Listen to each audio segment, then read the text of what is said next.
Okay, when last we left off, we discovered 2 dead bodies, and then immediately afterwards discovered that they're missing. The General Jin with the 6 months of Prime, here's a sub for your sub. Wow, the next saying, recently changed my name on here. I was Earnhardt Zero, but now it's not. Okie dokie. And it was Taka and Hifumi who got killed. Omega Shivo Token with the 12 months of Prime saying, guess who's back? Back again, Omega's back. My name's too long. Here's a sub for your sub. PokeNerd 24.99 with the 100 bits saying, time for watching my friend play through this game through Discord. Excited to see how you react to the stuff coming up. P.S. I think it might be a surprise who the killer is this time around. Well, please don't use your messages to like allude to stuff like that, because then that just like that might as well be a spoiler, because it's already eliminating obvious suspects. Death Mask with the 2 months of Prime. Here's a sub for your sub. Oh, the best saying 2 months more like Tomb Fox.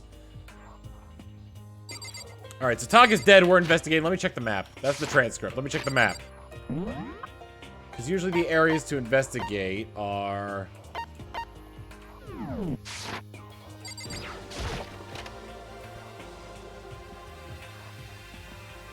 Forgot if I had to go back in here or not. Luckiest 6 giving a tier 1 sub to Kiatessa. Kiatessa, here's a sub for your sub. Mwah.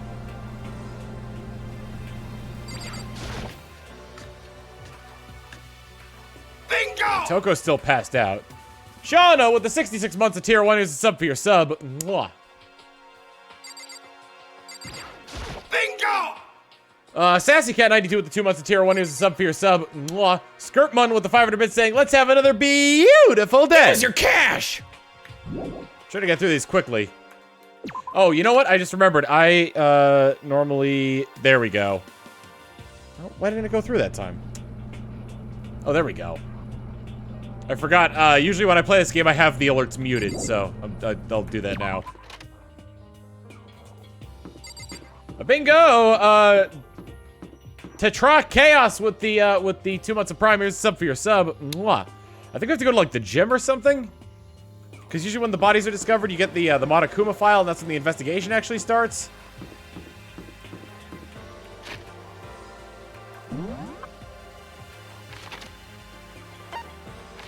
We haven't gotten the Monokuma file yet, so...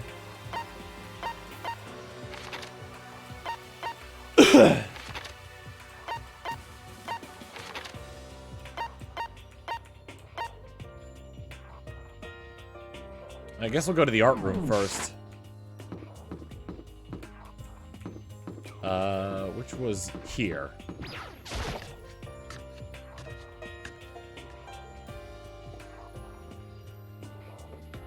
Alright. Hello, Hina. Where could the 2 dead bodies have disappeared to? Damn. We need to search for the bodies that have disappeared. What happens after that? Huh? The door must be locked. It wasn't locked before.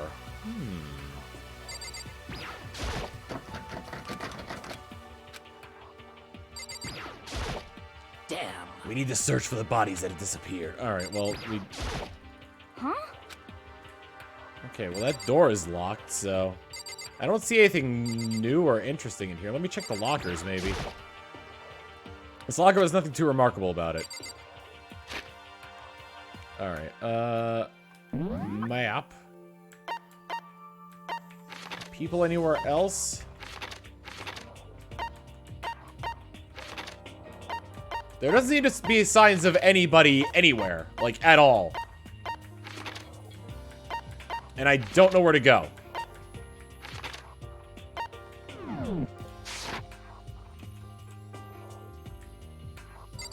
Hina, do you have anything new? Huh? No, just where could the 2 dead bodies be? Alright, let me leave the area then. Not entirely sure where to go next from here. There doesn't seem to be anywhere else where anybody is.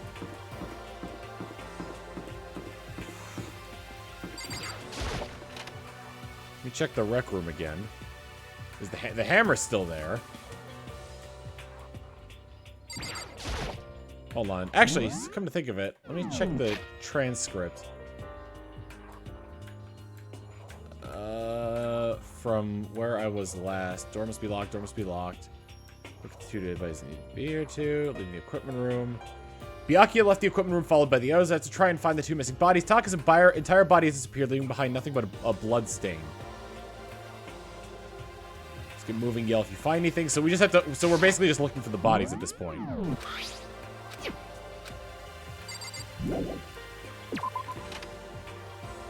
Oh, Celeste! Makoto. Come on. Why are you just standing there? We need to get to the repository. Huh? You mean... Indeed. I found them. Hifumi and Taka's bodies had both been hidden in the repository. Goodbye. I've already told Hina and Sakura. We'll go on ahead. Their bodies were in the repository?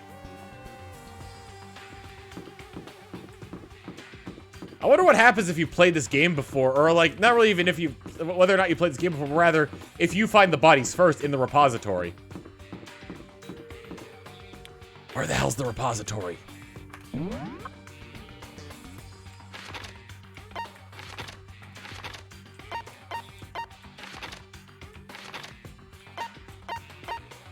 Archive, library, classroom 2B.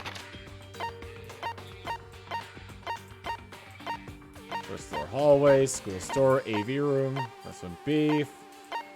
First floor dorms. Courtroom. Bathhouse, sauna, dressing room, laundry, kitchen, dining hall. Trash room. Where's the repository? Oh! It's the back of the art room, the same door I couldn't get open. So you can't find it no matter what.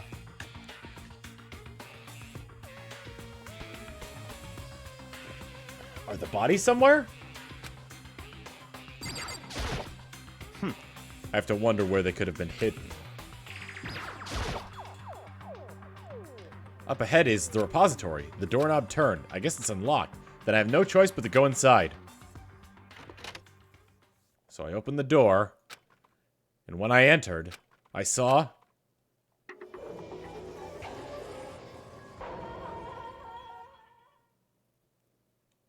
Huh. The 2 bodies that had disappeared were right here. The smell of blood made me gag.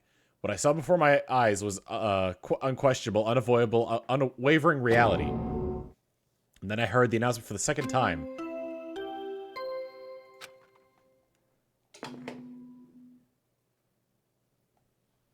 A body has been discovered. After a certain amount of time, which you may use however you like, the class trial will begin. And so here we are! It's the Monokuma file! Without further ado, let me give you all the Monokuma file! I was going to hand them out when you found the bodies the first time, but I thought something might happen. What? It was really hard to resist, but turns out I was right! Stop talking. Just hand it over already. Punishment is waiting for Now make you. sure to investigate with all your mental might and prepare for the class trial. See ya later! What he said. Well then.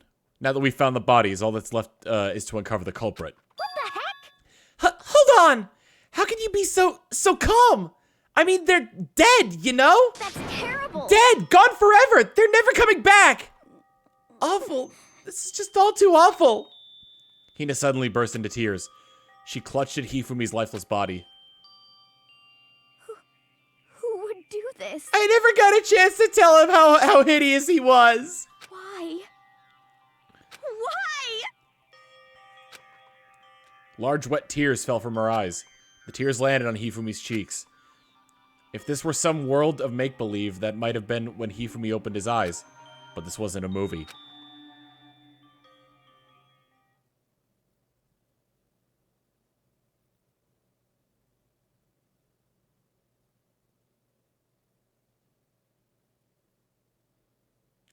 This wasn't...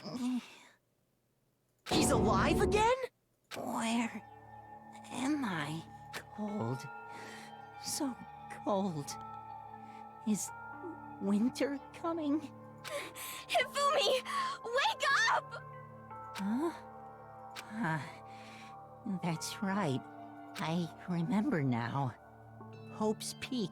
Come on, you gotta wake up! I remember. everything before I met you all. I met you all. His memories are blended together. He has nothing useful to offer us. The light, it's reaching out to me like the tail of a comet. Hey, Hifumi! Who was it? Who attacked you? Who tried to kill you? Who killed me? That's right. I remember their name. Yasuhiro.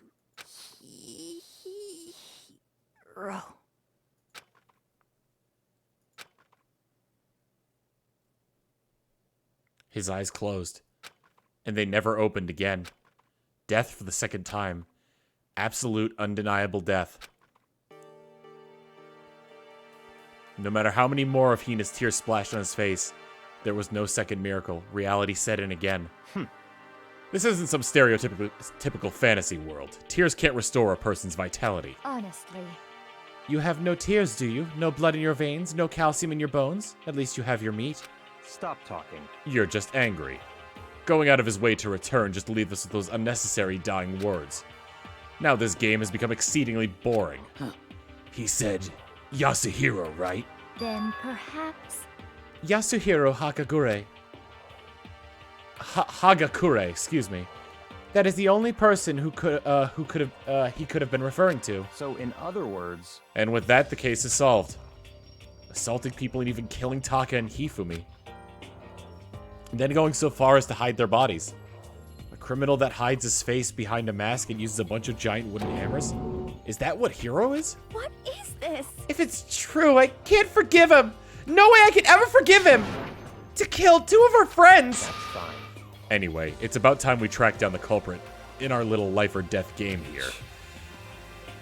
Although this time it's not all that life or death. The trial will conclude without much trouble. Indeed. Yes, it does look that way. It's going to begin again. We have to go through this one more time. I have to accept it. I have no choice but to go through with this to make sure everyone survives. I just have to do it. Investigate! First, I better check the Monokuma file. The victims were Hifumi Yamada and Kiyotaka Ishimaru. The cause of death for each was a blow to the head. It is thought that they were both killed with a similar weapon.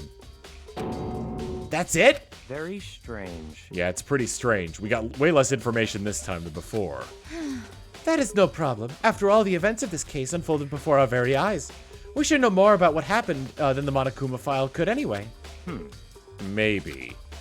Well, There's something else that's bothering me. Someone else has been missing for quite a while. Are you talking about Kyoko? perhaps. Without a doubt, she has an alibi for when Celeste and Hifumi were attacked. But what if the killer wasn't acting alone? What if they had an accomplice? An accomplice? An accomplice? What are you doing here? Monokuma appears! Don't be rude. I'm here to answer your question. What question? Yep. You're talking about accomplices, right? I'm pretty sure I explained it before, didn't I, during the first class trial? Speaking of which, I'd like to ask the bear, if there is an accomplice, do they also become blackened? Sorry, getting my tea. So you ask, and so I shall answer. Each murder is allowed to have an accomplice, but only the one who does the killing will get to graduate. So in other words, two people can work together, but one of them has no chance of profiting from it. Then there's no way anyone would work together, right? In other words, So basically, you could be an accomplice if you want, but there's no gratification in it. So then. So are you saying nobody worked together this time either? hey, Sorry, can't answer that. It would obstruct the free exchange of information between you guys. I just want to make sure you don't forget, no matter how much you might assist in a murder, only one blackened can graduate. An accomplice gets nothing! So in other words, Then we only need to figure out who that one blackened is that did the killing, right? Just like normal? well, Okay. Let me take this opportunity to clarify the whole shebang. In this class trial, what you need to determine is the one true Blacken who devised the murder plot and put it into action. The true Blacken. So just one person. Well now. That's enough for explainifying. Now it's time, now it's down to the final battle between all of you and the Blacken. Good luck to all the contestants! So there can only be one Blackened. An accomplice who wouldn't benefit. I can't see any way Kyoko would be connected to this case after all. You may be right. If that's true, then Kyoko, where are you? However, as long as she's not connected to the case, it doesn't matter. Let's get back to the investigation. Indeed. I have absolutely no doubt that Hiro is responsible. But for the time being, I suppose it can't hurt to pursue further information. So, You know, do you think we should consider a certain someone a suspect just in case?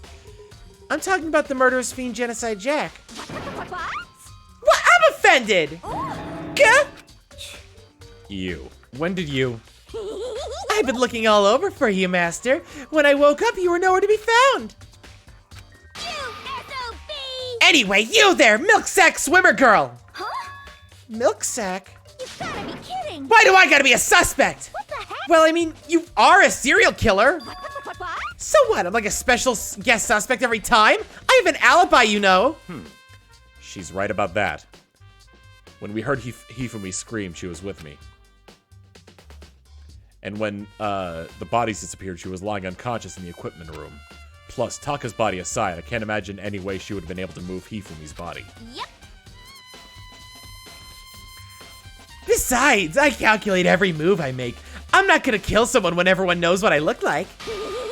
They don't call me the murderous fiend for nothing.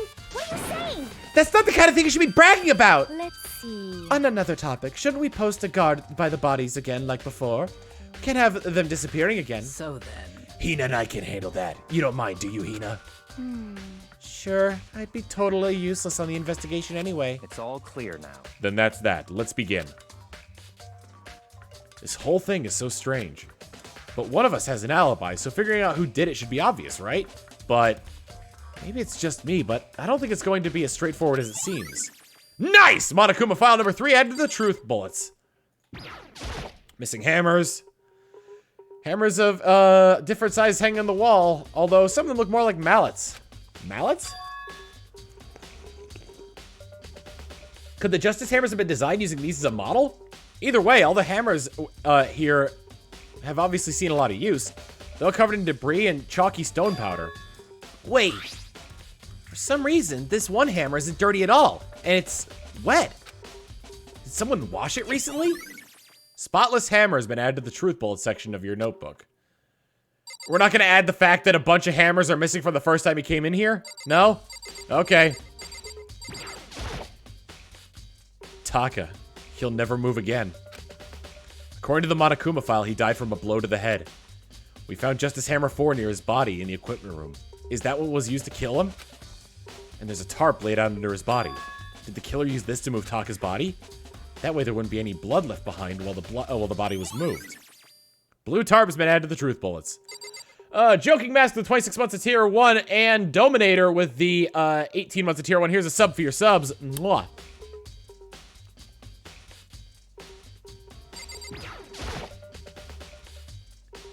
Hifumi's big. A big cold body. I thought like that was just the end of the sentence right there. Hifumi's big. I thought the sentence they were going with is that it'd be hard to move the body. Hifumi's big, cold body is laying on the floor.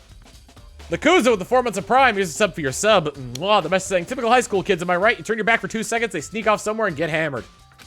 His really big body. I mean, how on earth was the killer able to move someone so big? From the nurse's office where he was discovered to here in the repository. All the way from the 1st floor to the 3rd, and all without anyone noticing. How the hell? It's no good, I just don't get it. I can think about it later. For now, I have to finish investigating Hifumi himself. If I remember correctly, Hifumi's fatal injury was also a blow to the head. Probably from Justice Hammer 3, which was laying on the floor of the nurse's office. Huh? Wait. Something's off about his body. Why am I getting this feeling? Something's different. Something about Hifumi's body in the nurse's office versus his body right now.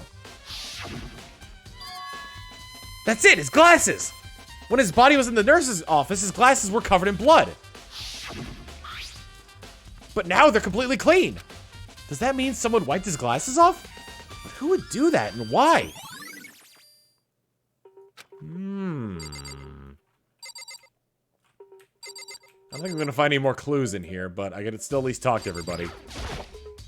So, Hey, Makoto? I've been thinking about something. It's about the repository. Huh? What is it? After Hifumi and Taka's bodies disappeared, we split up and looked to look around, right? I was really scared, so me and Sakura stuck together. but We came right to the repository too, you know, to look around. But when we got here, the repository was locked. We couldn't get inside. It was locked? We came here as soon as the search started, but so there's no way someone could have beat us here. So if that's true, then who locked it, and why is it unlocked now? I wonder the same thing. The door was locked when the search for the bodies began, but now it's wide open.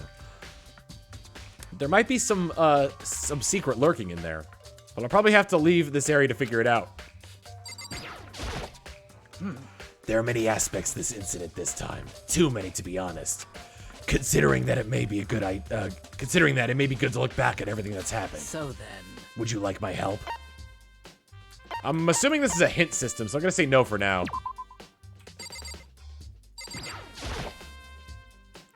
Byakuya, do you think Hiro really did it? I don't see how anyone could think otherwise. When the attacks and murders and disappearances all happened, every one of us had an alibi. And the last thing Hifumi said when he died. Yeah, he said Hiro's name. So in other words, Then there's no room to suspect anyone else. Okay, but if he did do it, why would he hide his identity with that weird costume? Maybe he thought that no matter what happened, he'd be as safe as long as his face was covered. Because he's the fool of the century, you see. I mean, he is kind of dumb. Do you really think that's enough to explain it? I feel like there's a clue hiding in there somewhere. what? And is that it? That's all that bothers you about the case? Well, no, there are a few other things. Like, why did the killer try to hide the bodies? They probably figured that if we couldn't find the bodies, we couldn't complete our investigation. But if that's the case, we found the bodies pretty easily, didn't we? Again, it comes back to the fact that the culprit was a moron. Is that really all there is to it? The other thing that bothers me is, why'd they bother killing 2 people? What? What? Because all the rule says if you can kill someone and get away with it, you graduate, right? So if you're the killer, your #1 priority is not getting caught. But killing 2 people means more clues, more chances you'll get found out. I see. Hold on. Perhaps. I see. So that's what that means. Is everything okay? That's enough. Don't talk to me as if we're friends. Huh? What's with that attitude? But you have my appreciation. Goodbye. Thanks to you, I might have some fun with this after all. His mysterious words hung in the air as he left the repository. He talked as if he'd figured something out. But if he did, would it have killed him to tell me what it was? Well, then the game wouldn't be that interesting then, unfortunately. All right, I think we're done here in the repository. There's only one way in and out of this room, through the door that Hina said was locked before. There's definitely a lock on the door, but it can only be locked from inside the repository. I don't see any way to lock it from the art room. The door can only be locked from the inside of the repository, which makes me wonder. Hina and Sakura confirmed that the door was locked after we started looking for the missing bodies. And the door is designed so that it can only be locked from the inside of the repository. In other words, when Hina checked it, someone had already gone to in the repository and locked the door. When they were done, they unlocked it and left, which is why it's unlocked now. But Hina claims there's no way someone could have beaten them to the repository. So that certain someone... I should probably look around a little more. All right, still stuff to be had here. Oh, the cart! I didn't even notice that there.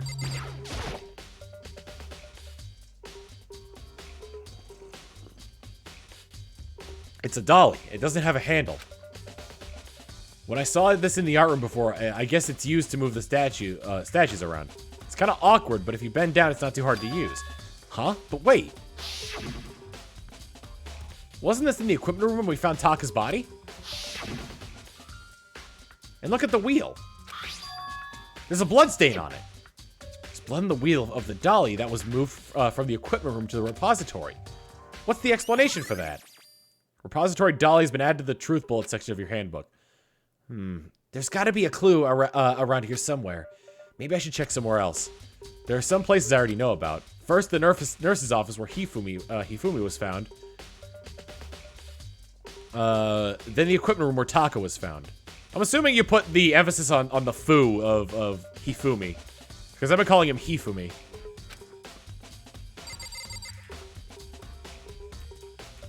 The Nerf office, yes.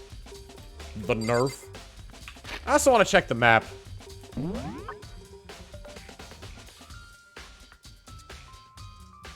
Okay. My thought was that maybe the... Oh, no, wait. Yeah, no, okay. My thought was that because of the way the hallway curved around, that maybe the art room and the physics lab were connected in some way, but that's not the case. All right, let's go to the equipment room first.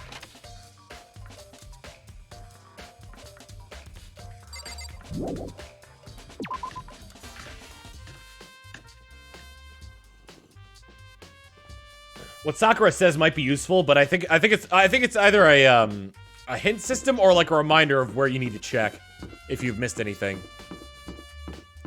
I went the wrong way, didn't I? Yep.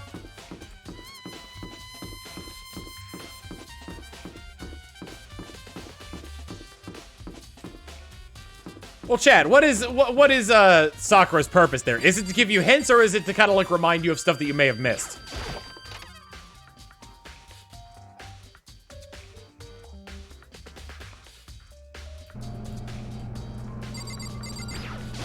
Probably, well, she recaps it. Okay.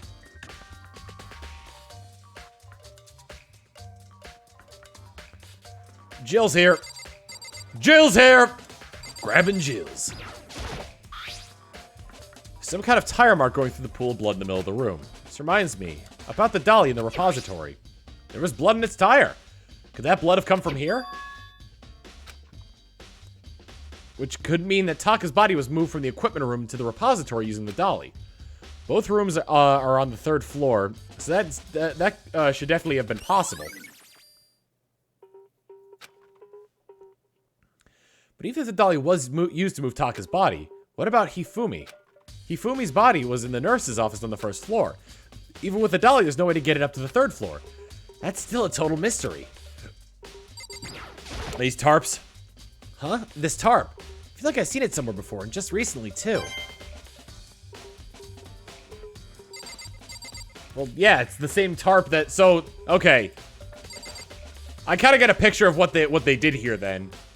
The tarps came from here, so they loaded Taka's body onto the tarp, and then onto the dolly, and then wheeled it out. Justice Hammer 4, the weapon that was used to kill Taka. The body was moved, but the murder weapon was just left here. Why is that not part of the truth bullets? It's a murder weapon, you dingus! I guess truth bullets and evidence are probably different. I was sleeping right here when the killer carried the body away. I'm super pissed I missed such an ultra rare event! Anything else around here that's different? Anything checkable? Nope, I think I've checked everything.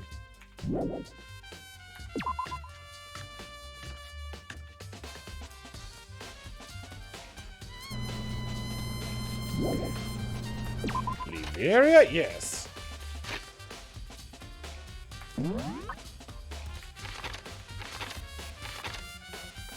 I need to go to the nurse's office, for I don't feel quite well.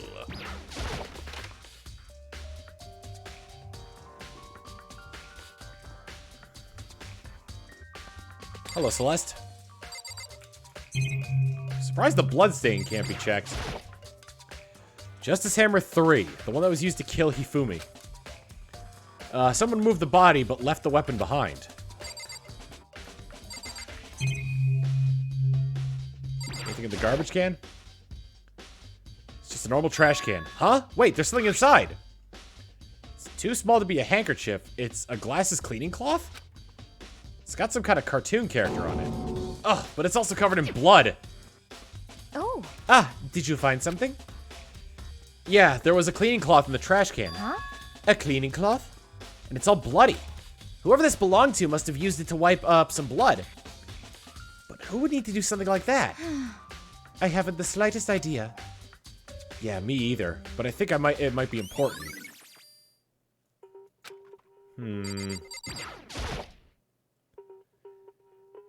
What are you investigating, Celeste? I am not investigating anything precisely speaking. I'm simply going around to see if Hiro might be hiding somewhere. What about you? Oh, you know, I'm just checking this and that. The main thing on my mind is how someone could have moved Hifumi's body. Let's see. How Hifumi was moved, eh?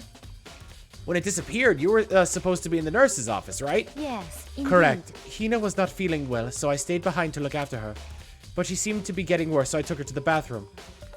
And when you got back, the body was gone? We could not have been gone for more than a minute or two, though.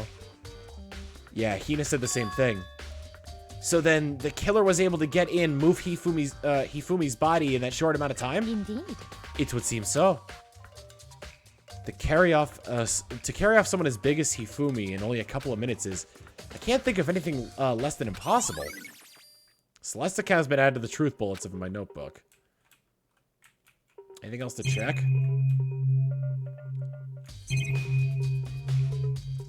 I have a hunch, but I'm not sure it's right.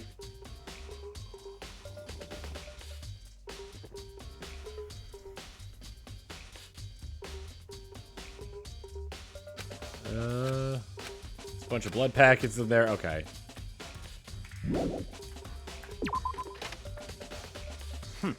So this is where you were. I've been looking for you. You have? I wanted to thank you for what you did. Not that you meant to, but you ended up making this little game of ours very interesting indeed. You should go to Hiro's room. Oh, and let me give you this. Meet in the dining hall. This is the note Hiro wrote to get us all to meet up, right? Or, I'm sorry, that was me who said that. You remember well. Well, the penmanship was pretty remarkable, so it left an impression. It's all clear now. Anyway, this makes it clear, right? This is a trap. What is? Things grow ever more exciting. What are you talking about? I've already repaid my debt, and I don't owe you any more explanation. Goodbye. Goodbye.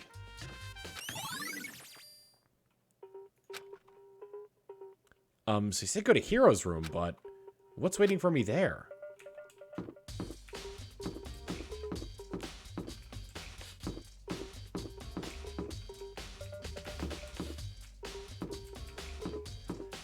My hunch is that Hifumi moved himself. Because remember, he wasn't dead.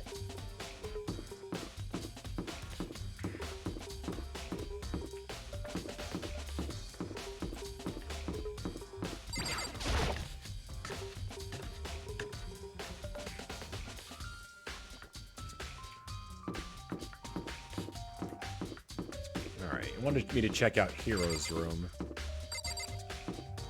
Oh, Taka. Yasuhiro!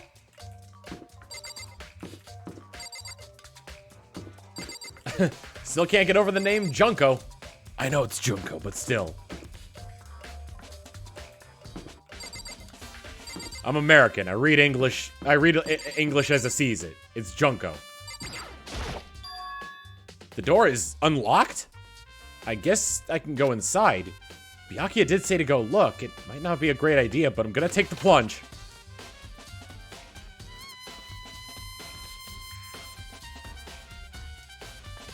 This is Hiro's room. There's all kinds of weird stuff in here. Where do you even get it all from? More importantly, he still hasn't turned up. Which means he can't really complain if I don't get his permission to search his room, right? What is happening up there? Okay, the camera's freaking out.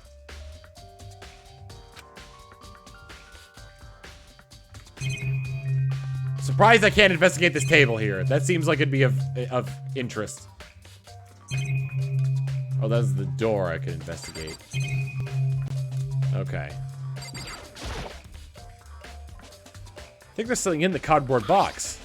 It's blueprints for something, and something made out of, looks like cardboard, plastic and plaster? Is this Robo-Justice? And it's in Hiro's room. But wait, these blueprints, something about them bothers me. I mean, we just went over the handwriting thing, so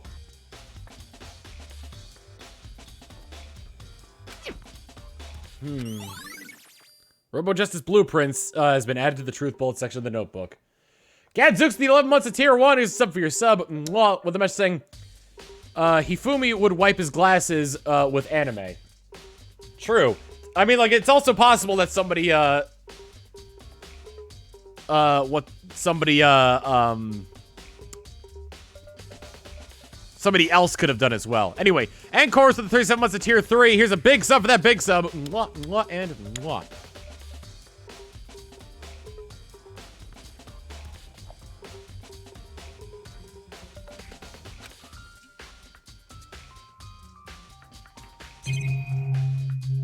The bed. It's an old bed, pretty much just like the one in my room.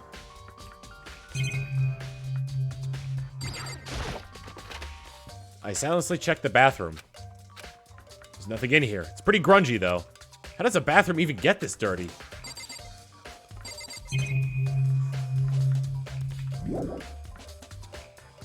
Ew, Hero's room. I bet it's gross. Well, the bathroom is really grungy. Makoto, big news! Big news! What's wrong? We found Kyoko. What? Is she okay? Where is she? Wait, I wasn't done. There's more big news. Just a second. Robo Justice showed up too. Robo Justice? It's Hiro wearing the costume. Okay. Anyway, as soon as you can, head to the pool on the second floor. I think Hiro and Kyoko would turn up at the same time. Anyway, I have to go to the pool. I ran up the second floor as fast as I could.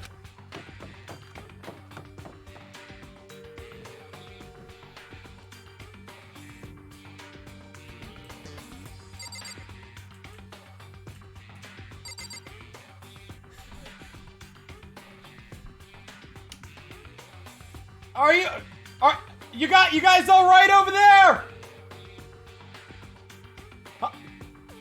Can you hear me?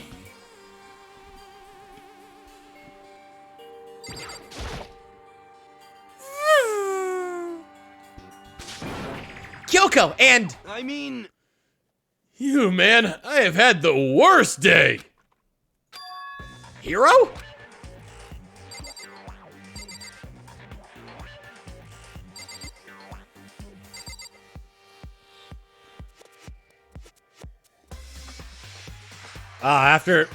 It's nice to be in the clean swimming pool area after being in Hiro's room. Let's start with you. I found Hiro. He was jammed into the pool locker room. It looked like he was fast asleep, so I kicked him and he woke up. Don't be mean. I still can't believe you kicked me. Could have been a little more gentle about it, like, I don't know, caress my face or something. What? That's creepy. Anyway, Kyoko, where have you been all this time? You just disappeared all of a sudden without a trace. Wow. There was something I had to check up on. What do you mean? Never mind. I can't never mind. It's nothing. Never mind. Hey, More importantly, she says that, but does she have any idea? Does she know people think she might be spying for the mastermind? First of all, Hiro, you need to explain to us why you're dressed like that. I mean... Well, I mean, I have no idea. 1 second I was asleep, don't even know, how that happened. Don't even know how that happened. Then I woke up, and then I was here. I don't care. Do something about that costume. It pains me just to look at you. Look at Jin with the 60 months of Tier 1. Here's a sub for your sub. Mwah. Well, Let me out of here! I don't know what's up with this thing, but I can't get it off. A little help? Why would you make something that you cannot take off by yourself? Got it all wrong! I didn't make this stupid friggin' thing. would seem... There's a clasp in the back that's keeping you from getting it off. It looks pretty sturdy. I don't think you can get it off on your own. We really don't have a choice. Let's help him. Took everyone's help, we were still able to get Hiro out of the suit. Took a few minutes, but eventually we got all the pieces off. Whew, free at last. Isn't it kind of weird how the suit perfectly fits Hiro? So then, More to the point, nobody but Hiro would be able to wear that costume. Wait, what? Hold on a second. honestly, Don't bother trying to act innocent. The blueprints were in your room as well. is that okay? In other words, it is obvious that to everyone that you made this costume. Super Kaze Ninja, thank you for the raid. Here are some tiny countermeasures. Boop. That's true. I saw the blueprints myself. Yeah, me too. Could Then it's obvious. The one who put this costume on and went around attacking everyone Terrible. was Hero! Shall we tie him up and gag him? Just the worst. Good idea. We wouldn't want him killing anyone else. Tie me up? Hold on, guys. I think it's going a little far. That's right. He may be a suspect, but he deserves fair treatment. Yeah, I mean, attacking blueprints? I have no idea what you guys are talking about. What the heck? You can't talk your way out of this. It's been decided. You killed them. What? Killed who? I have no idea who you're talking about. There must be a fake hero running around. What are you saying? You're the only one who could wear this costume. Who else could possibly be the costumed attacker? How do you know I'm the one? Maybe you should try it on yourself before you convict me. Okay. Fine, if you're gonna be a jerk about it, I will.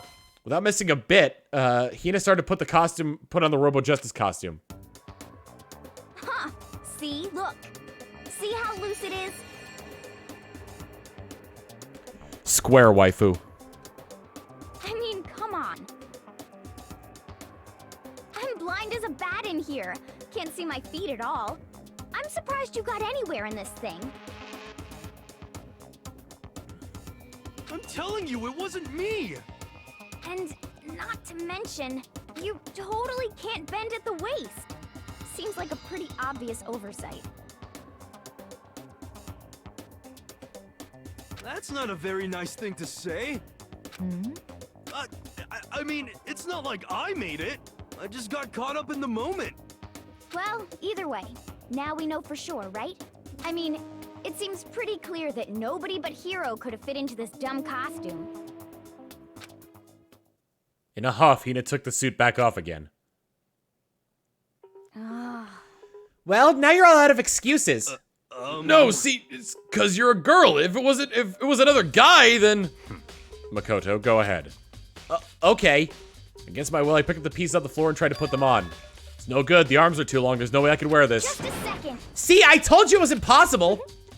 You are absolutely right. It seems this costume was made to fit Hero's body exactly. But... Then there's another costume.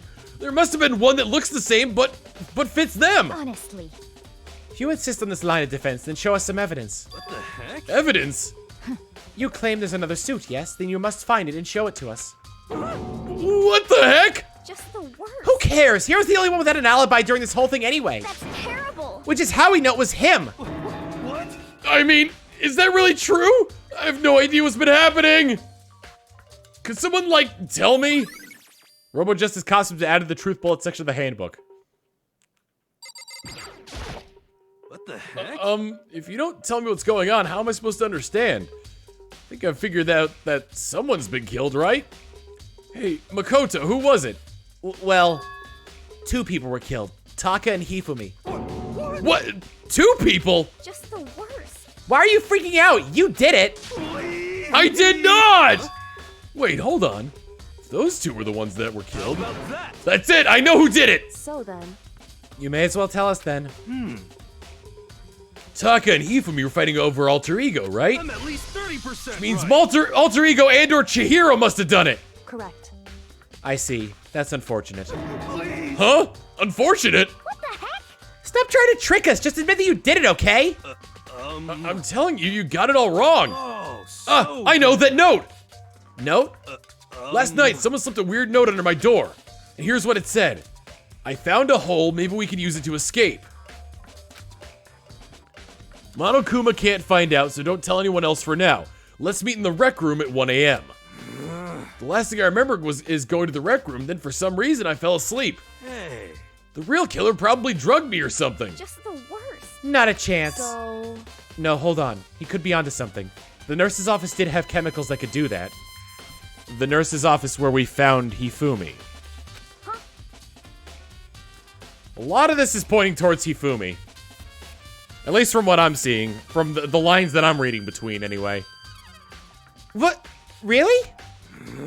Told you. Someone's trying to set me up. Secret passage. A chance to escape. Someone wrote all that to trick me. Even if that's true, you must be one dumb fish to bite every piece of bait that floats in front of you.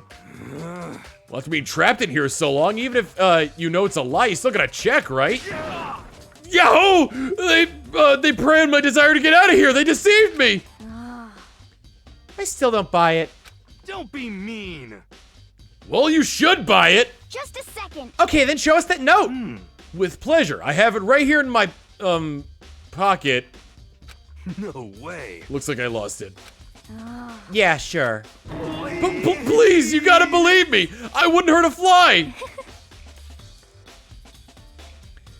As I said before, if you want us to believe you, you must produce evidence. Can you show us the note? I have no particular issue with what you claim, but if you want us to believe you, give us a reason. What the heck? For serious? Yasuhiro's account has been added to the truth bullets.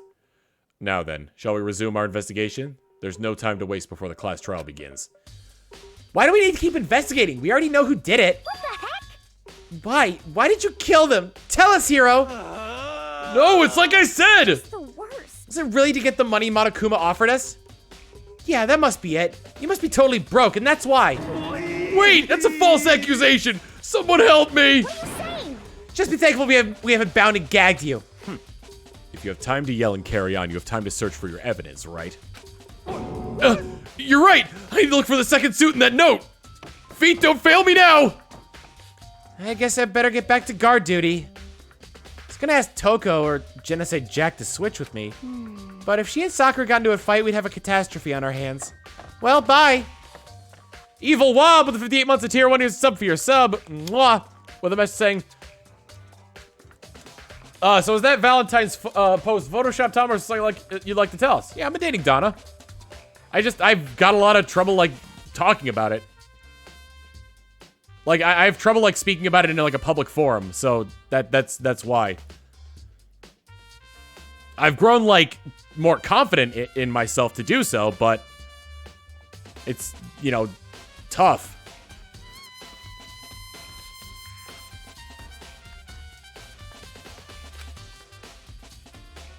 One by one, everyone peeled away. Makoto, do you have a second? Noble 13 with the 6 months of tier 2.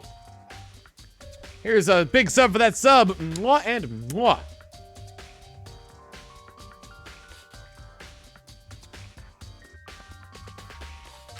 Huh? I want you to help me with the investigation. it would seem... It looks like I got a late start on this one, so I need to make up some ground. Sure, I don't mind helping, but can you promise me something? Later when we have time, will you tell me why you disappeared? Why is that? No. To reject me so simply. Anyway, I need your help. You don't mind, do you? Okay. Shall we go? Thanks. Now then, shall we? Hey. So Makoto, first I'd like to examine the corpses. Rob gifting 10 tier 1 subs. Oh, I just dropped my controller. 2. Tonman, a charming traveler. Oh god. I missed a few of these. One sec. There we go. Alright, let me try going in order this time. The Bakesler, the Bingo Snake, Tonman, a charming traveler, Sigravig, Suchu, Dragon Flighter, Blarglewat, MPK674, and Peter Persum. Here's a big sub for them subs. Mwah.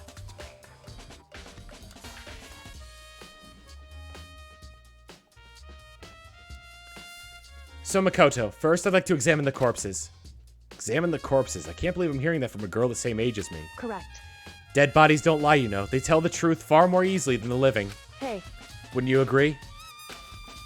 How am I supposed to answer? Anyway, we have to hurry before the class trial begins again. Yeah, you're right. Okay then, show me where the bodies are. They're in the repository. Then I guess we should head that way.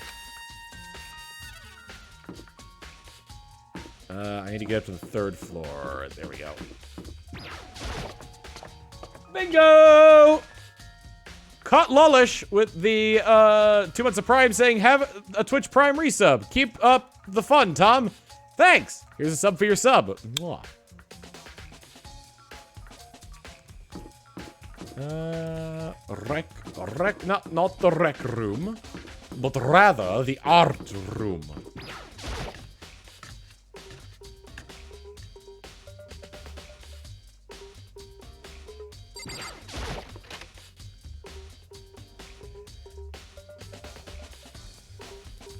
Hifumi, and Taka. For a moment, Kyoko seemed to be rigid. But only for a moment. So then... Well then, let's get started. She crouched down next to Taka and without hesitation began poking and prodding at the bodies. I knew it. The Monokuma follow was right. They were killed using similar weapons. Her movements were so smooth. She was so calm. Seeing how comfortable she was actually me feel a little more comfortable. I see. Makoto, I found something. You did? Hey. You remember the wristwatch Taka always wore in his left hand? He did? Whew. Are you so oblivious to the people around you? Do you dislike other people that much? No, that's not it. Anyway, so you said he had a watch? So then... Take a look. It's broken, and as you can see, the hands aren't moving. It most likely broke when he had his encounter with his assailant. And if you notice, the hands are frozen at just past 6 o'clock. So that would mean the watch was broken sometime just after 6? That's right. But last night, Taka's watch definitely wasn't broken. Hey, you! How long were you gonna keep us waiting? Taka's irritated voice pierced the air as he as he stared pointedly at his wristwatch. It's almost 10 o'clock, you know that? Bedtime for little boys and girls! In other words... So if it worked at 10 last night, it couldn't have been broken at 6 p.m. Meaning it must have happened at 6 this morning. Broken wristwatch added to the twoof bullets. Wav! Twoo wav! And that's not all. Take a look at Taka's left hand. He appears to be gripping something. You're right, there's something white in there. Makoto. Can you try to pry it out? Me? Because... Rigor mortis has already set in. Boys are better suited to this kind of manual labor, right? Okay. As much as I didn't want to, I grasped Taka's cold hand. The ice cold hand that was nearly enough to cause my heart to stop beating. After some effort, I was finally able to free the object from his tightly clenched fist. A piece of paper? Hey. Was that all he had in his hand? Yeah, that's it. Just a little scrap of paper. Doesn't seem like much of a clue, does it? Is that right? I wonder about that. Kyoko then turned to Hifumi's body. So then... Let's check Hifumi's body now. Perhaps he left us with a few clues of his own. Kiyotaka's scrap of paper has been added to the truth bullets.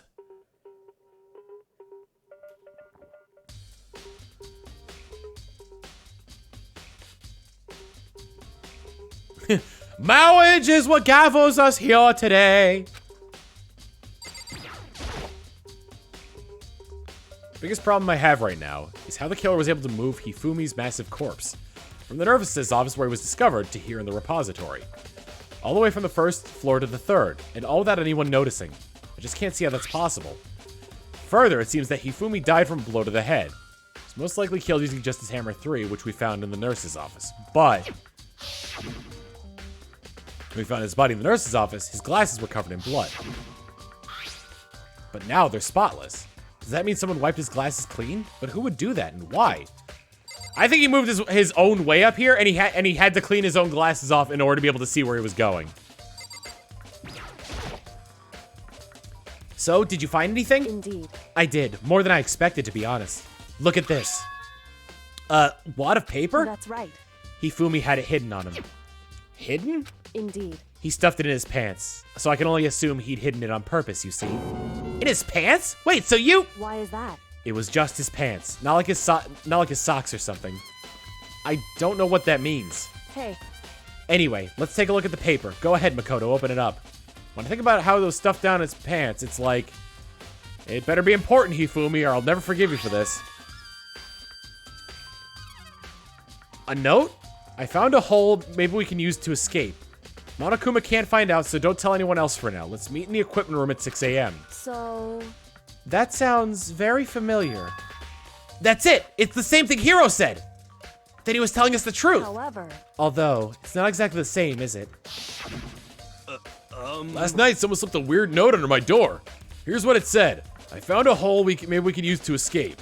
Monokuma can't find out, so don't tell anyone else for now. Let's meet in the rec room at 1 a.m. The time is different. Hiro told us that his note said to meet at 1 a.m. But the note they wrote to Hifumi asked him to meet at 6 a.m. Is that right? Hold on. Just because Hifumi had the note doesn't mean it was meant for him. Huh? So... Part of it has been torn off, right? I think there's likely some meaning there. So meaning to part of the note being ripped.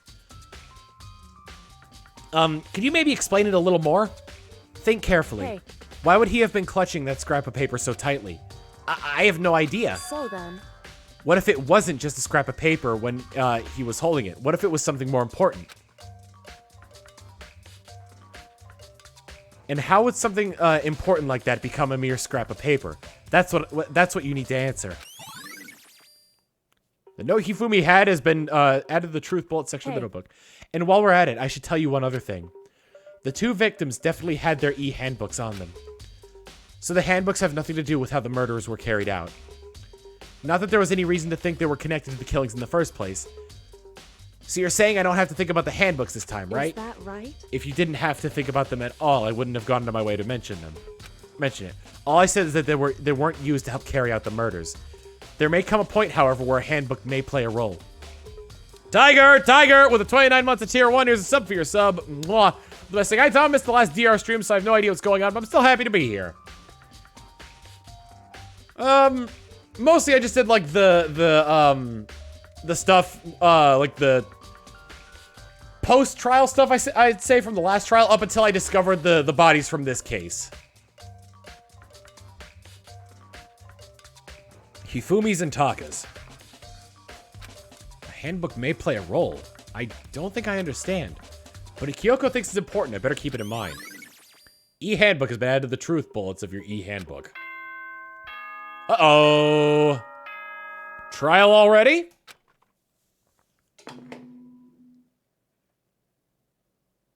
Are you excited?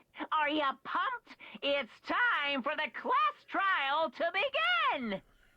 Like the bright burst of fireworks, like the flash of a soul clashing with life and death.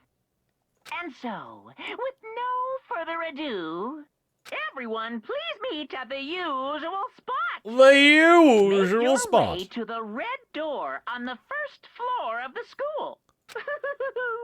See you soon. It would seem... It's unfortunate, but I suppose this is where our investigation comes to an end. You'll have to figure out the rest for yourself and come to the proper conclusion.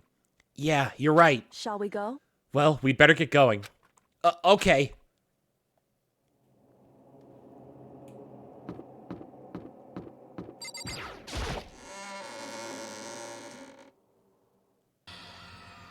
Everyone had heard Monokuma's proclamation. They were gathered by the red door. As soon as we were all there... Monokuma appears! Hello! He's multiplied? Wrong. Nope, not multiplication. Just looks that way, 'cause of an illusion. I'm moving so fast it only looks like I'm multiplied. Can you guys tell which one is the real Monokuma? Can we just get on the elevator already? Boy, tough crowd. You're not playing along. Stop talking. We're not here to play with you.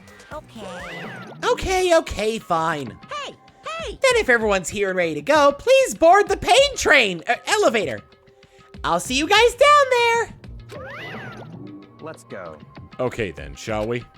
Please. Hold on, I'm not mentally prepared yet. What the heck?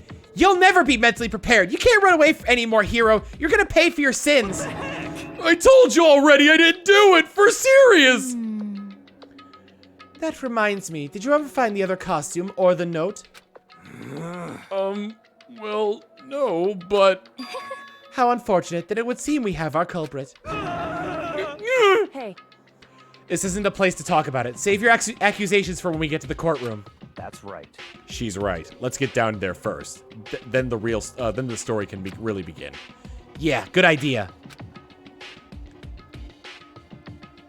That's right. I have to do it. I can't let whoever killed Hifumi and Taka get away with it. For everyone who's still alive. And for the two that lost their lives.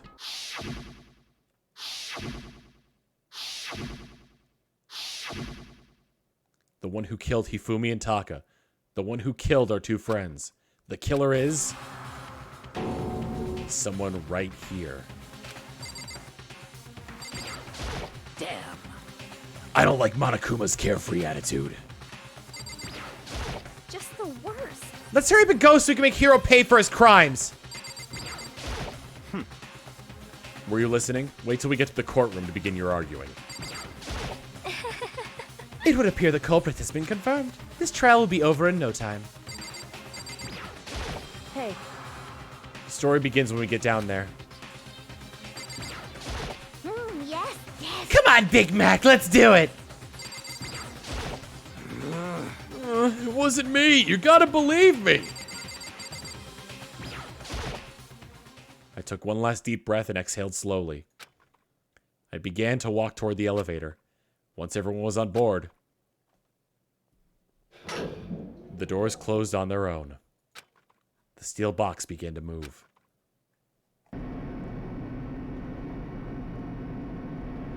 The clunking of the elevator kept us company as we fell further and further down. There was no going back. Until we settled all this, we couldn't go anywhere. I'm not sure how long it was before the elevator finally came to a stop. The elevator doors slid open, opening up onto a cruel fate.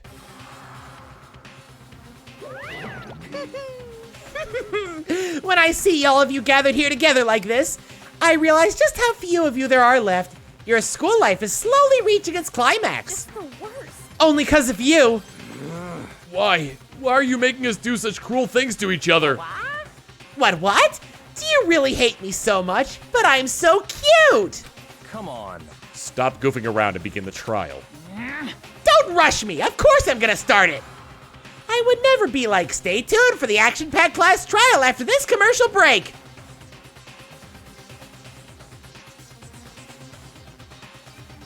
And then this is where we're gonna take our intermission. Intermission over. I never hold out on you like that! Okay, let's begin! Get to your assigned seats! And so the curtain opened once again. A deadly judgment, a deadly deception, a deadly betrayal, a deadly riddle, a deadly defense, a deadly faith, a deadly class trial. I would like to save. Set skills.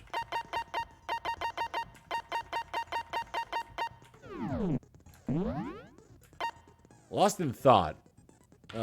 Increases time limit for each phase, effective during the class trial. Cost 3 SP. So I guess I can equip as many of these as I want as long as I have the SP for it. Let's check out our truth bullets real quick before we jump in, just so we have an idea of what we're getting ourselves into. The victims were Hifumi Yamada and Kiyotaka Ishimaru. The cause of death for each was a blow to the head. It is thought that they were both killed with a similar weapon. The tarp was found in the repository under Kiyotaka's lifeless body. It was apparently used to move Kiyotaka in order to avoid leaving any bloodstains. The dolly was found when the body was rediscovered in the repository. This specific dolly has no handles, and blood was found on one of the wheels. It's assumed that this is the same dolly that was in the equipment room where Kiyotaka's body was originally discovered. When they were first found in the nurse's office, Hifumi's glasses were covered in blood. However, when they were next seen in the repository, they were completely clean. Hammers of all shapes and sizes were found in the repository. One of them was found wet and had apparently been washed recently. The door connecting the art room to the repository was designed to only open from the repository side. According to Aoi, it was locked during the search for the missing body. However, when the body was rediscovered, it had been somehow unlocked. A puddle of blood was found in the equipment room where Kiyotaka's body was initially found. A tire track had been left behind in the blood. Mr. G, 1879 with 25 months of tier 1, who's a sub for your sub. Mwah. Glasses cleaning cloth. The cloth was found in the trash can in the nurse's office. It is branded with a popular cartoon character and was found with blood on it. One has to wonder if someone used it to wipe some blood away. Celeste's account. Hifumi's body disappeared when Celeste and Aoi left the nurse's office to use the bathroom. Apparently, they weren't gone for more than a minute or two. I mean, like, honestly, like, there's so much here that supports my claim that Hifumi just got up and walked away. This is the note that Yasuhiro wrote to get everyone to meet in the dining hall. Meet in the dining hall, is all it says. The handwriting is remarkably neat and clean. These are the blueprints for Robo Justice which were found in Yasuhiro's room. Note that the handwriting is not like Yasuhiro's normal handwriting. No one but Yasuhiro could possibly fit into the costume. In addition, anyone wearing it would not be able to see their feet or bend their waist more than 90 degrees. Meaning that there would be absolutely no power in any strikes of the hammer.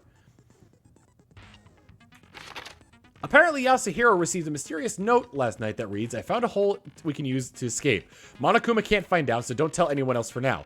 Let's meet in the rec room at 1 a.m. Kiyotaka's wristwatch was broken during with the hands pointing just past 6. It was confirmed that as of late last night, the watch still worked, which means that it must have been broken the following morning when he was attacked. Kiyotaka's lifeless hand was clutching a small scrap of paper. Hifumi had this note hidden on him. One edge of it appears to have been torn. The note reads, I found a hole, maybe we can escape. You can use to escape. Monokuma can't find out, so don't tell anyone else for now. Let's meet in the equipment room at 6 a.m. And the e-handbook. Each student has their own e-handbook, which also acts as a card key. The owner's name is displayed each time the handbook is booted up. It is believed that no handbooks were involved in carrying out the murders this time, which means the e-book was probably used to get into the locker room in order to shove Hiro into the locker in the pool. Alright, well, that's everything. Let's finish our preparations. Blastar with the Prime sub. Here's a sub for your sub. And Chris M543 with the 7 months of tier 1 saying, 17 months, hope you've been doing well. I've been having the best months of my life. Thanks for all the laughter and wonderful memories. Stay the amazing person you are, Tom. Thank you very much. Here's a sub for your subs. Mwah. Trial and error. Let's begin with a basic explanation of the class trial. So, your votes will determine the results. If you can figure out who done it, then only they will receive punishment. But if you pick the wrong one, then I'll punish everyone besides the blackened, and the one that deceived everyone else will graduate. Now then, to begin with... We already know who did it. Was that? It was Hiro. He does not have an alibi for when the murders took place, and we found him in that suit. Don't try and deny it. You killed them. I didn't. Someone knocked me out. I was asleep the whole time. I don't know anything about it. Shut your murdering mouth, murderer! Who are you calling a murderer? I am sorry to say, Hiro, but we do have evidence. Blueprints for the suit. Parts we assume were used to build it, and all of it was found in your room. You have to admit, the evidence is quite compelling. It points to you as having created the suit and wearing it while committing crime after crime. Crime after crime.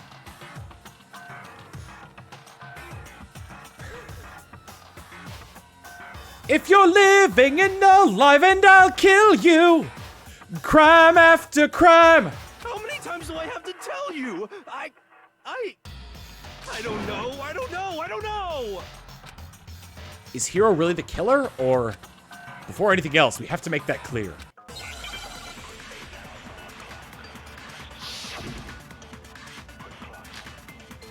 Yasuhiro's message. Everything we found in your... Hold the phone. Which one was Yasuhiro's message again? Meet in the dining hall. Okay.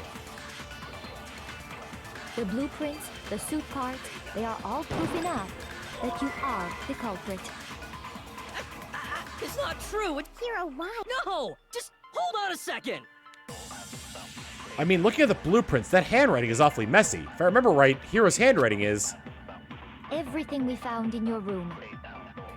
The blueprints, the suit parts, they are all... No! No, dummy!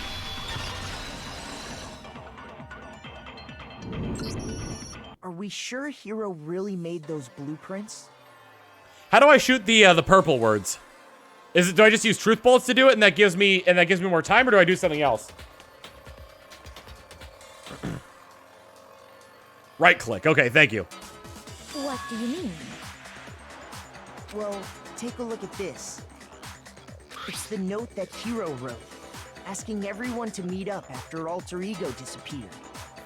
The handwriting's obviously different, wouldn't you say? When you compare it to the blueprints, There's no way you could think the same person made both of them. Unless that person made it a point to disguise their handwriting. No, the differences are bigger than that, I think. Come on! I'm not smart enough to think of trying to change my handwriting anyway. So Makoto, are you saying you don't think Hiro's the culprit? And he's not the only one. I think Hiro's innocent as well.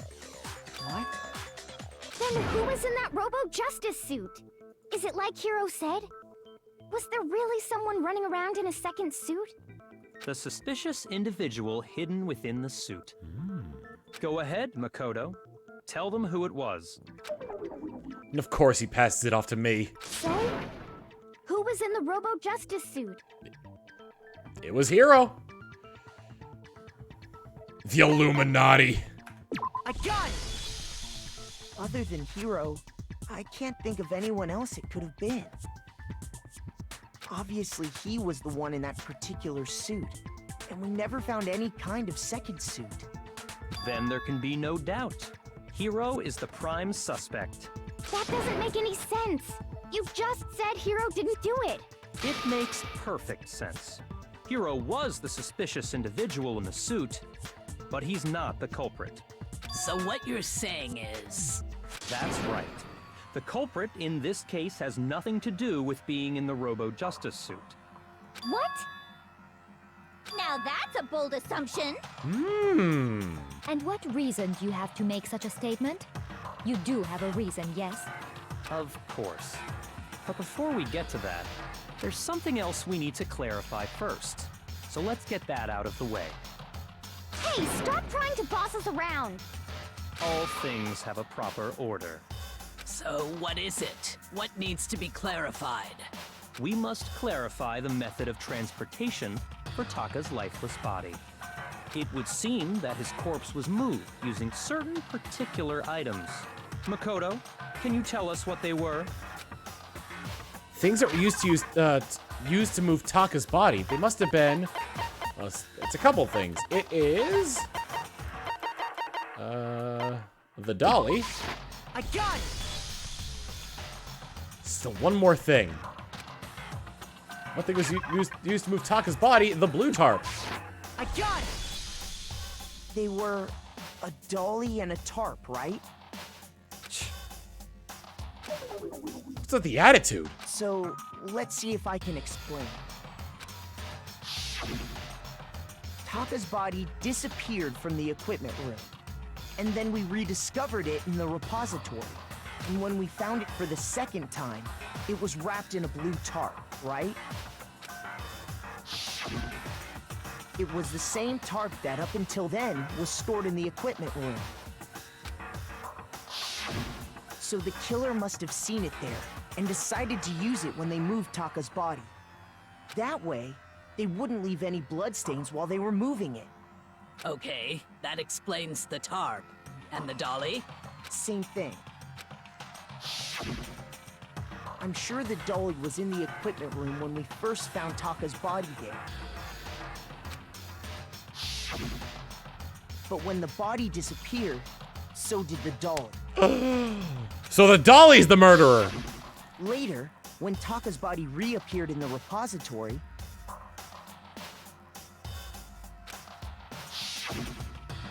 so did the dolly.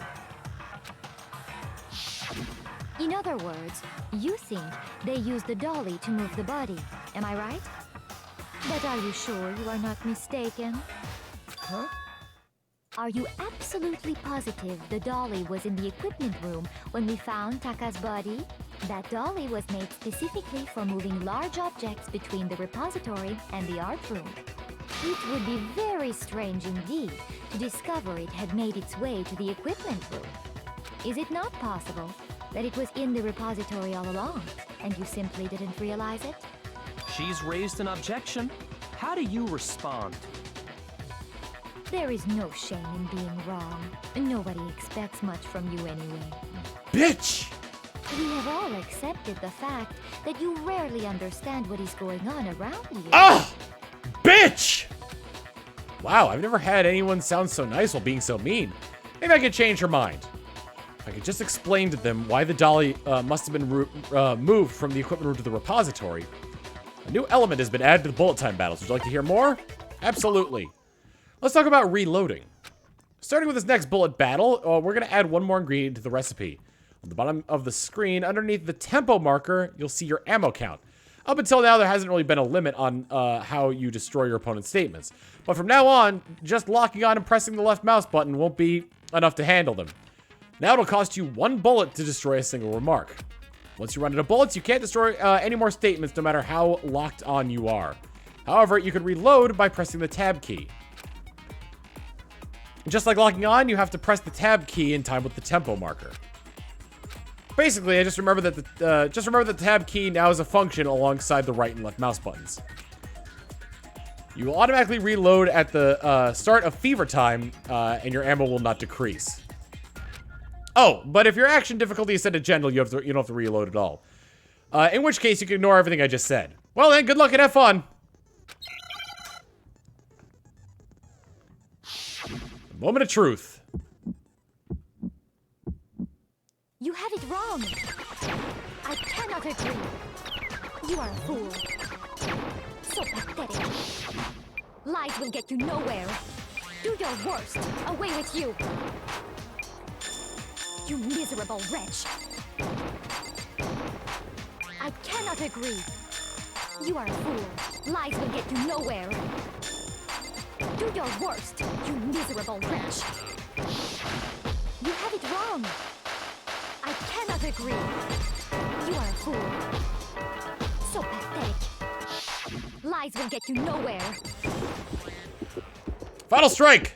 I cannot agree. This should prove it. Woo!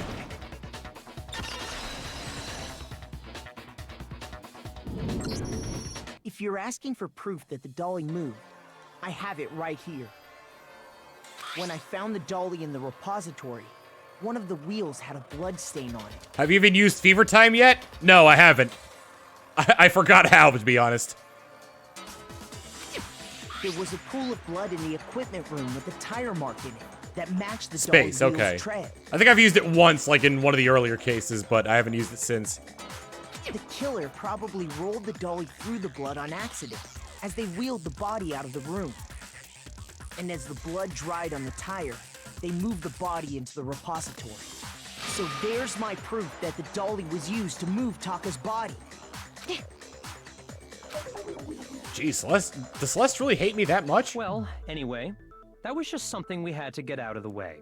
Let's get back to the main subject.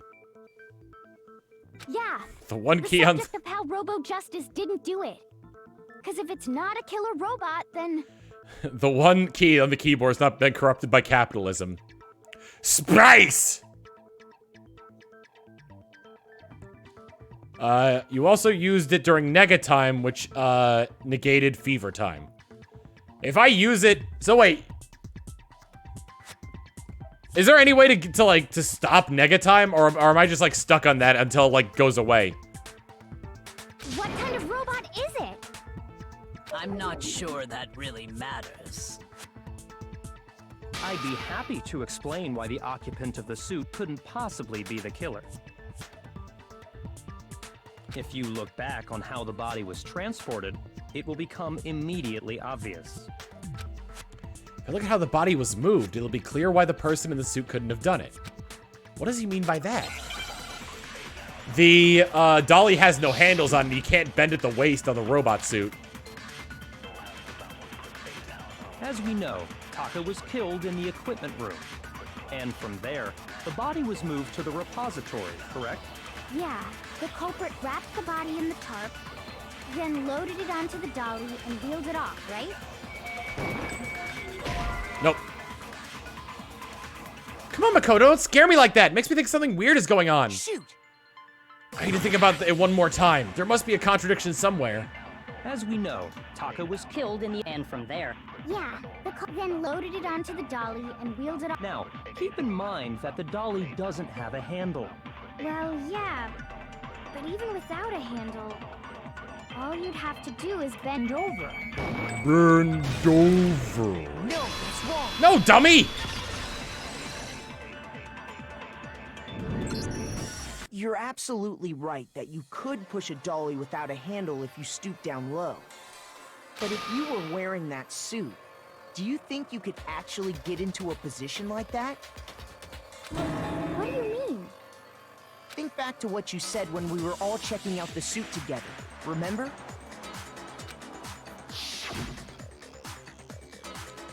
I'm blind as a bat in here. I can't see my feet at all. I'm surprised you got anywhere in this thing. I'm telling you, it wasn't me. Not to mention, you totally can't bend at the waist. Seems like a pretty obvious oversight. When you're in that suit, Square waifu. not only can you not see your feet, but you can't even bend at the waist. Am I right about that? Now that you mention it, yeah. It seems like it'd be awfully hard to push that dolly if you couldn't bend over. Here's how you do it. You're in the suit, waddle, waddle, waddle, kick the dolly, waddle, waddle, waddle, kick the dolly, waddle, waddle, waddle, kick the dolly. Well, what's to stop you from simply pushing the dolly with your feet? When you can't even see your feet? You really think someone could kick the dolly all that way? Yeah, it'd be totally impossible. Not that I can say for sure myself. On top of that, if you were wearing such a rigid, cumbersome suit, it's very unlikely you would have the dexterity to go about wrapping the body in a tarp. Well, I mean, isn't that just a matter of taking off the suit when you're ready to move the body? There's absolutely no chance that suit was coming off because once it's on, you can never take it off. You can't take it off by yourself. I got it! I don't think taking off the suit was an option. If you remember... I don't know what's up with this thing, but I can't get it off. Hell, little help. Why would you make something that you can't take off by yourself? I didn't make this stupid friggin' thing. There's a clasp on the back that's keeping you from getting it off. It looks pretty sturdy. I don't think you can get it off on your own. We don't really have a choice. Let's help him. That's true. It seems impossible to put the suit on or take it off without help. Then, you really can't take it off by yourself? Hero wasn't just making it up? Of course I wasn't making it up. If he could have gotten it off by himself, I don't think he would have let us see him wearing it. Showing up in the suit was basically an invitation for everyone to suspect it. Yeah, that's right! So, it's really, really true that Robo-Justice couldn't have moved the dolly? To be clear, whoever did move the body, it couldn't have been Hero in the robot suit, correct? No, wait. Just a second, if you please. Have you forgotten about the picture that I took? Oh. You all got a good look at it, did you not? The Hifumi- image of Hifumi being dragged away by Robo-Justice? Hifumi looks to be having a grand old time. If whoever was in that suit is not the culprit, how do you explain that? Besides, do you remember what the now deceased Hifumi said? How did you get hurt? That guy hit me. What guy? Robo-Justice. That's what I decided to call him just now. Just now. So long as those facts exist, the proper conclusion is beyond question. The individual inside the suit and the culprit are one and the same. It was Hero, without a doubt. Yeah. Yeah, that's gotta be right. Hold on a second! It's still far too early to reach that conclusion. Besides, there's no hurry to decide who did it. Before we rush to a verdict, shouldn't we explore every single possibility? Instead of seizing on one viewpoint, the truth is uncovered by analyzing things from every angle. Perhaps, but where do we go from here? Let's review this series of unfortunate events from the beginning. Maybe we'll uncover something new. What a pain in the ass! I don't disagree, but our lives are on the line. If this is what it takes, we have to do it. Plus, maybe we'll get to find out where the heck Kyoko was when everything went down. All right then, let's take another look back at what happened. I suppose we could start with this morning. I was already up. I'd been up for 3 hours doing squats. 10 million to be precise. 4 of us gathered together in the dining hall. Makoto, Hina, Kyoko, and myself. We waited there for quite a while, but nobody else showed up, so we went to look for everyone. That was around 8 a.m. And as soon as we split up, Kyoko went missing. Soon after that, Hina found Celeste in the rec room and quickly came to get Makoto and me. It seems I was unconscious for about an hour after I was attacked by my mystery assailant. I know it was an hour because I remember being attacked a little after 7. That was when we saw Celeste's picture and discovered that her assailant had been wearing a strange costume. Is it possible that Hifumi's carrying the costume in this picture? As it turns out, it was Robo-Justice. It also soon became clear that this same Robo-Justice had abducted Hifumi. We were soon joined in our search by Byakuya and Toko, and then went on to find Hifumi in the library. He was injured, so we took him to the nurse's office and resumed our search for the suspect. But not long after leaving the nurse's office... What's wrong? I saw Shadow, something moving around at the top of the stairs. When Celeste told us that, we decided to split up and search the 2nd floor. And soon after that, I saw someone moving around on the 3rd floor, and I yelled out to everyone as soon as I did. Celeste, what's wrong? That was a rather intense scream for someone like you. I saw him, the strange costumed man. He ran off as soon as I screamed. I was blocking the stairs, so he headed further down into the hallway and disappeared. and then...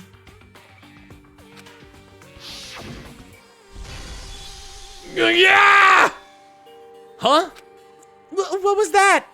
That came from downstairs. It must have been... Hifumi! He's still in the nurse's office! This is bad! Come on, we gotta go back!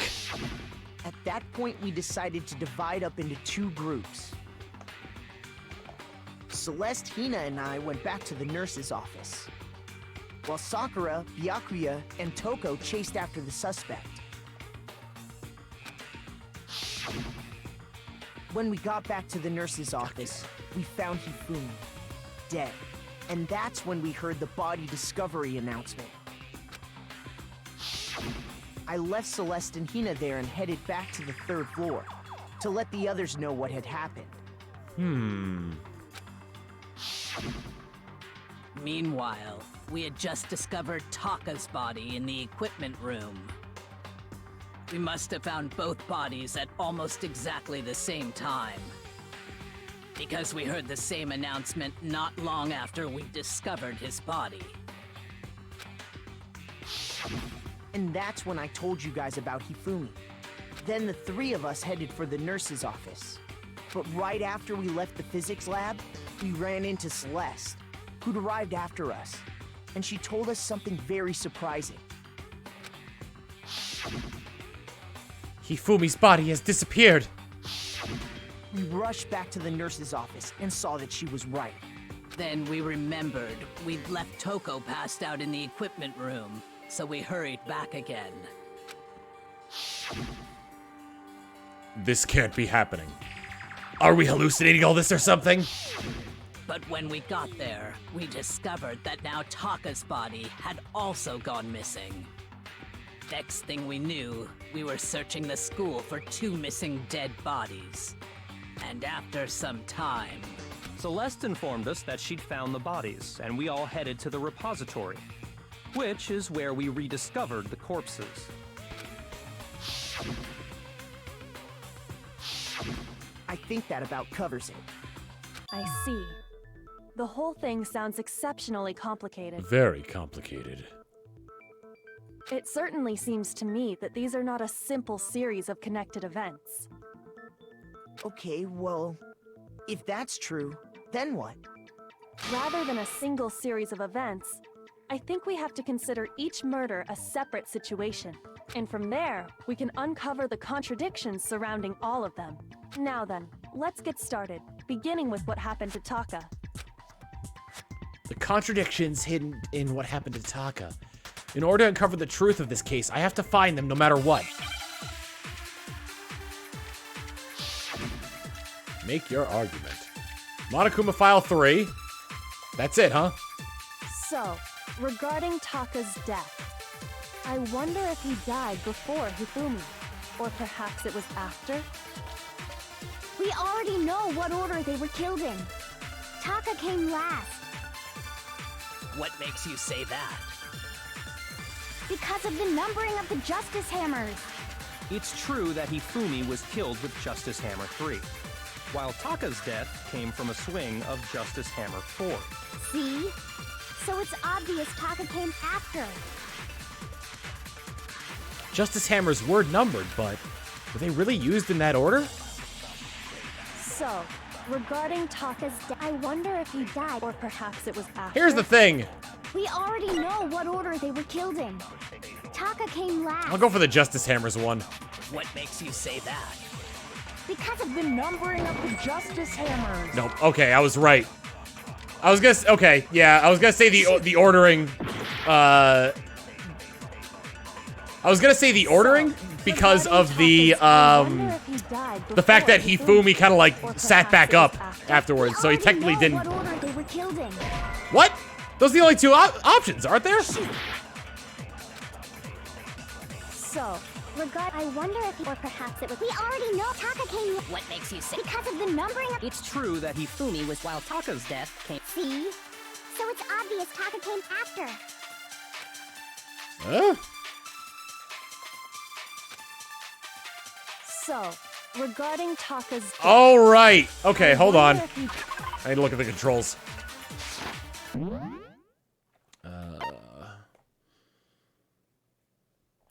Fast forward, hand bullet, fire truth button. Select truth bullets, concentrate, escape.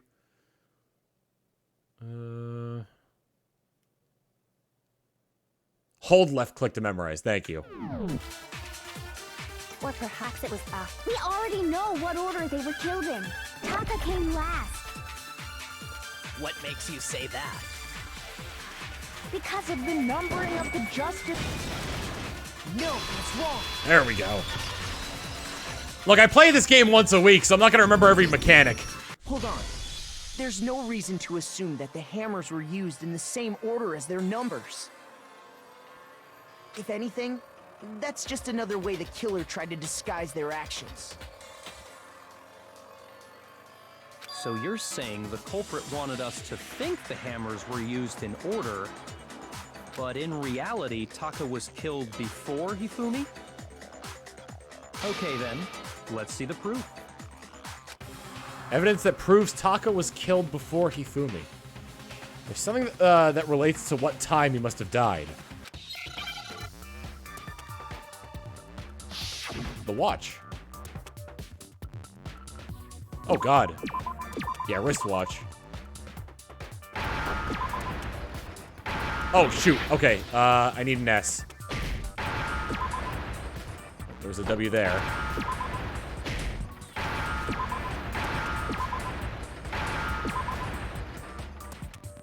Now I understand. Wristwatch! I got it. Taka's wristwatch. One thing that always trips me up with that is that you have to type the letters in order. I keep thinking you could do them in any order, and then it would just be like, I hit the C, and then it would put the C at the end of watch. See? Look. It broke with the hands pointing just past 6 o'clock. it must have gotten broken when he was attacked by the killer. Because as of last night... Hey you! How long are you gonna keep us waiting? Taka's irritated voice pierced the air as he stared pointedly at his wristwatch.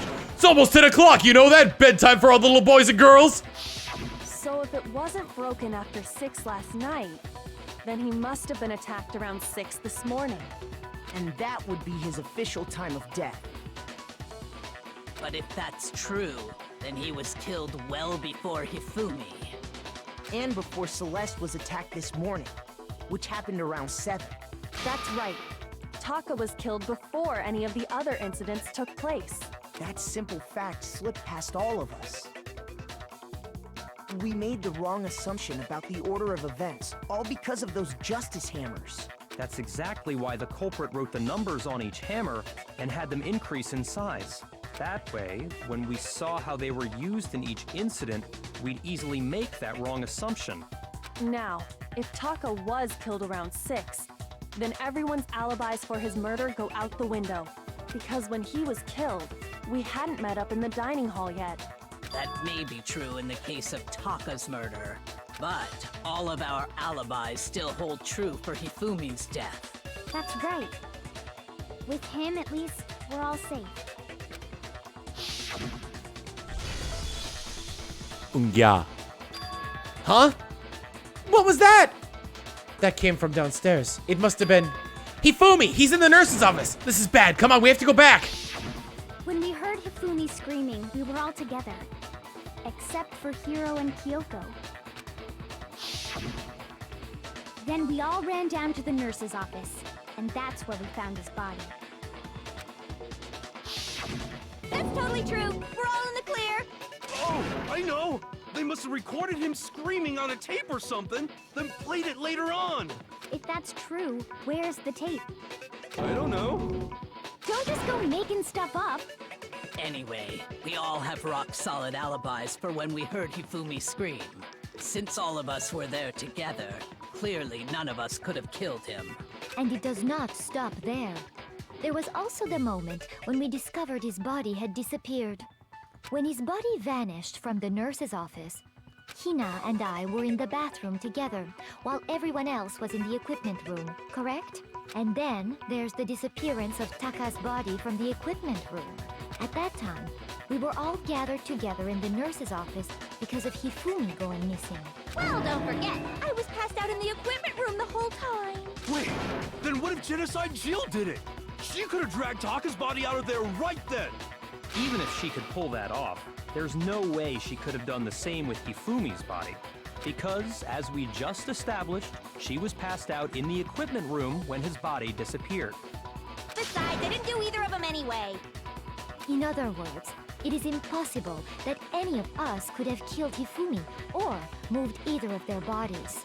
On the other hand, Hiro and Kyoko had disappeared, so they most certainly could have done those things. So what now, Kyoko? For now, we can't get fixated on who did it, or we'll just keep going around in circles. So instead of who, I propose we start talking about how. In particular, I think we need to figure out how Hifumi's body got moved. That's true. We searched everywhere, but we couldn't figure out how to explain his body disappearing. He got up and walked away. And according to what Celeste said, we could not have been gone for more than a minute or two, though. So the killer was just able to get in and move Hifumi's body in that short amount of time? It would seem so. his body apparently disappeared in the 1 minute her and Hina took their eyes off of it. But to carry that much weight from the first floor up to the third in that short amount of time? It had to be Sakura! Oh man, yeah! There's no way! It'd be impossible! I can't accuse Sakura.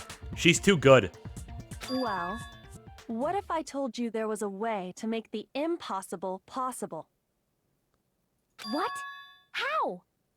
If the dead body were to move itself. The dead body moved on its own? No! Not another... ghost! Shut up, Shaggy. I don't think it has anything to do with the occult. I think what she's implying is, we thought Hifumi was dead, but perhaps in reality he was still alive. He was alive?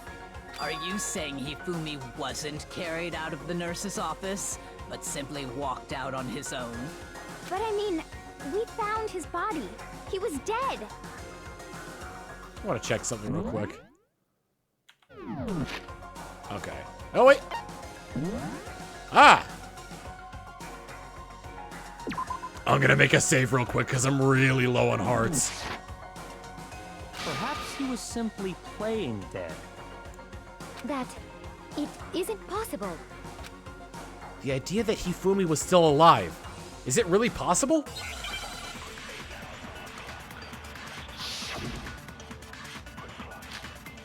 Broken wristwatch.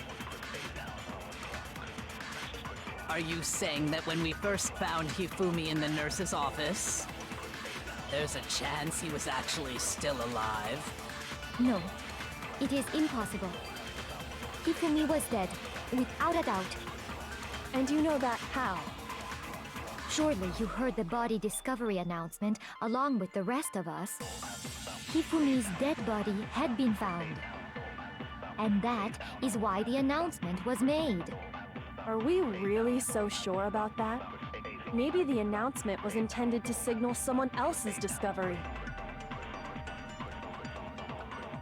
I'm sure the body discovery announcement was only made once, but Hifumi and Taka's bodies were were discovered at almost the exact same time. Are you saying that when we first there's a chance he was actually... No, it is impossible. Yeah, the broken wristwatch isn't gonna contradict Surely that. You heard the body discovery announcement. Hifumi's dead body had been found, and that is why the announcement was made. Are we really so sure about that? Maybe the announcement was intended to signal someone else's discovery. I'm trying to think of what contradicts that from what we have here. Are you saying that when we first found Hifumi in the nurse's office, there's a chance he was actually still alive? No, it is impossible. Ah, damn it. I think I missed it. I was gonna grab that one. Hifumi was dead. Without it, and you know that. Surely you heard the body discovery. Hifumi's dead body had been found. And that is why the announcement... Are we really so sure about that? Maybe the announcement was intended to signal someone else's discovery. I'm sure the body discovery announcement was only made once. Okay. But Hifumi and Taka's bodies were discovered at almost the exact same time. Are you saying that when we first found Hifumi in the nurse, there's a chance he was actually still alive? Grab No, this one. it is impossible. Hifumi was dead, without a doubt. And you know that how? Surely you heard the body discovery announcement along with the rest of us. Hifumi's dead body had been found. And that is why the announcement was made. Oh wait, maybe I'm thinking about this the other way around. About that? Maybe the announcement was intended to signal someone else's I need discovery. this as a bullet. Hopefully it doesn't just give me the Taka thing again. Are you There we saying go. that when we first found Hifumi in the nurse's office, there's a chance he was actually still alive? No, it is impossible. Hifumi was dead, without a doubt. And you know that how? Surely you heard the body discovery announcement along with the rest of us. Hifumi's dead body had been found. There we go. No, dummy!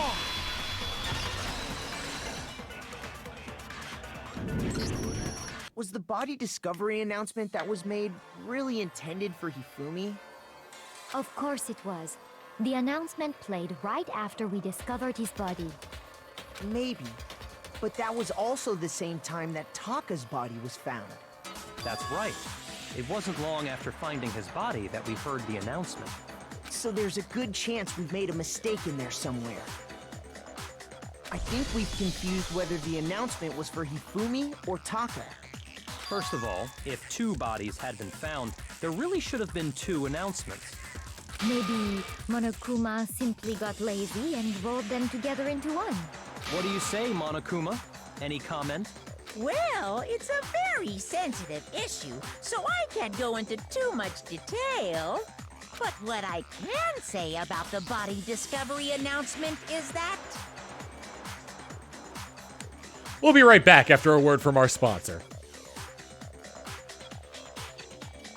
It's only broadcast when 3 or more people find a dead body for the first time. That didn't answer our question, man.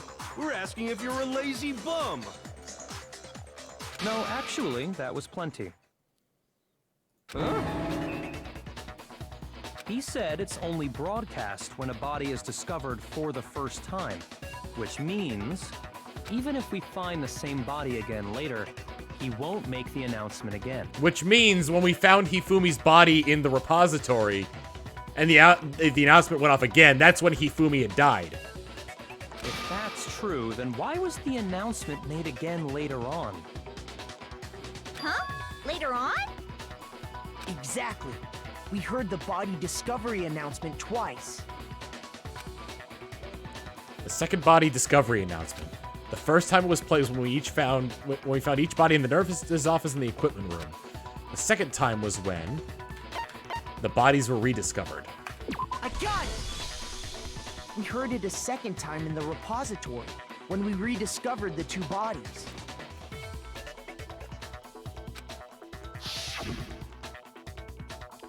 Ding dong, ding dong. A body has been discovered! After a certain amount of time, which you may use however you like, the class trial will begin. It didn't seem weird at the time, but it contradicts what Monokuma just told us, doesn't it? Exactly. If we were actually rediscovering both bodies, the announcement shouldn't have played. Then in reality, when the two dead bodies were rediscovered, one of them was actually being discovered for the first time. So, when we found Hifumi the first time... Taka was still alive! He wasn't actually dead yet. Meaning, he wasn't actually found dead until we came upon him in the repository. And that's just part of it. There's one other thing that leads me to believe he was still alive in the nurse's office. Oh, I know! Because he was super good at playing dead! Bada bing, bada boom! That is the worst logic I have ever heard. But honestly, I do not think there's anything that can prove he was still alive. Okay then, let's take another look at the events surrounding the discovery of his body. Then it should become clear whether he was really alive or not. This whole thing is pointless. There has to be proof that shows Hifumi was still alive. I have to find it and show it to everyone.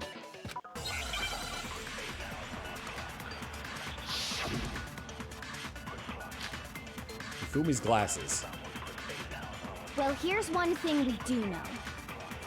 The first time we found Hifumi's body was in the nurse's office. And then, while me and Celeste were in the bathroom, his body disappeared. And the next time we saw his body, it was in the repository. But when you compare his body before being moved and his body after being moved, other than the change in how it was positioned, there was no notable difference. No, dummy! That's wrong.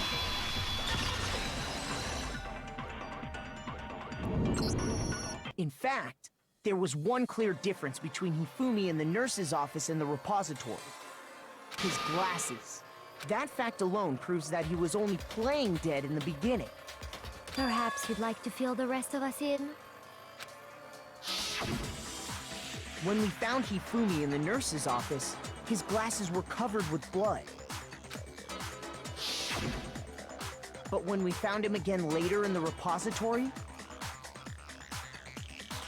they were spotless. I'd like to remind chat, no hints and no backseating and no spoilers, please. Weapons free for the mods. And I found the item he used to wipe them clean in the nurse's office trash can. The evidence I found in the trash can in the nurse's office was... glasses cleaning cloth. I got it! It was a glasses cleaning cloth featuring a certain cartoon mascot. One look at the bloodstain on the cloth should make things clear. This piece of cloth was used to wipe Hifumi's glasses clean.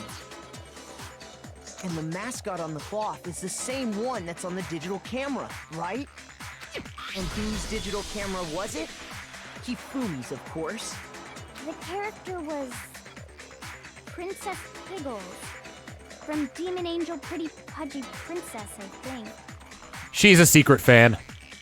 I highly doubt anyone but Hifumi would have brought something like this to school. I see your point. And the only people here who wear glasses are... It's just Hifumi. Just Hifumi. I wouldn't be caught dead using a tacky piece of garbage like that. A few tissues is all I need to keep my glasses clean. Then there's no question. It belonged to Hifumi. So what you're saying is... What exactly? What I'm saying is, the blood on his glasses was wiped away using his own glasses cleaning cloth. So I was wrong, and Hifumi is actually dead. Even if that is true, it does not mean he wiped the blood off himself. But who would benefit from a clean pair of glasses other than the glasses owner? That's a good point. Then it must have been him, right? So let's assume that Hifumi was still alive in the nurse's office. He pretends to be dead. Then when he's alone, he wipes his glasses clean so he can see. Then he stands up and walks out on his own 2 feet. And with that, the impossible task of moving his copious corpse becomes possible, wouldn't you say? But then, if he was just pretending to be dead, what was with all that blood? Was it paint or something? Nurse's office has a lot of blood packets. The fridge in the nurse's office contains packs of blood for emergencies.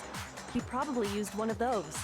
He figured if he was gonna play dead, he should go all out, so he just dumped it everywhere! But he got crazy with it and had to wipe his glasses off when he was done! God, what an idiot! And if Hifumi was still alive at that point, the disappearance of Taka's body is easily explained. It should be perfectly obvious who must have moved Taka's corpse. The one who moves Taka's body was Hifumi. I got it! It could only have been Hifumi. While we were all gathered in the nurse's office, he went to the equipment room and took Taka's body. That also explains how the door to the repository got locked. The door was locked? Well, after the bodies disappeared, we all went looking for them, right? So me and Sakura headed for the repository. But when we got there, the door was locked. And the repository door can only be locked from the inside. Which means, when Hina and Sakura got to the repository, someone was already inside. And it could only have been Hifumi, who just finished stashing Taka's body there. He convinced us all he was dead, and when he saw his chance, he dragged Taka's body to the repository. So, Hifumi wasn't just another victim in this case. He was one of the assailants. I can't get over over on the left there, the calm face Kyoko just jittering back and forth insanely fast. Raises a cane with the 4 months of tier 1 saying, wow, Poo Bear, just wow. And Jason Arilani with the 3 months of tier 1, here's a sub for your sub. Mwah.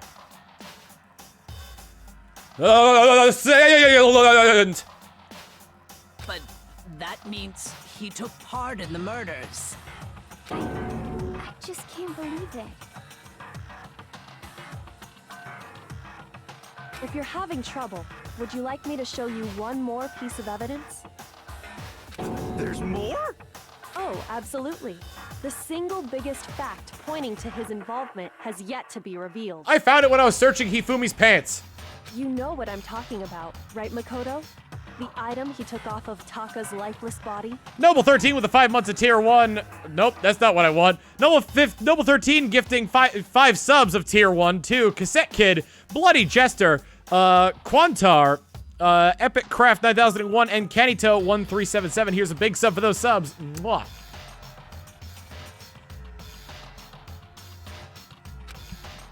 Thing Hifumi stole from Taka. Could it be?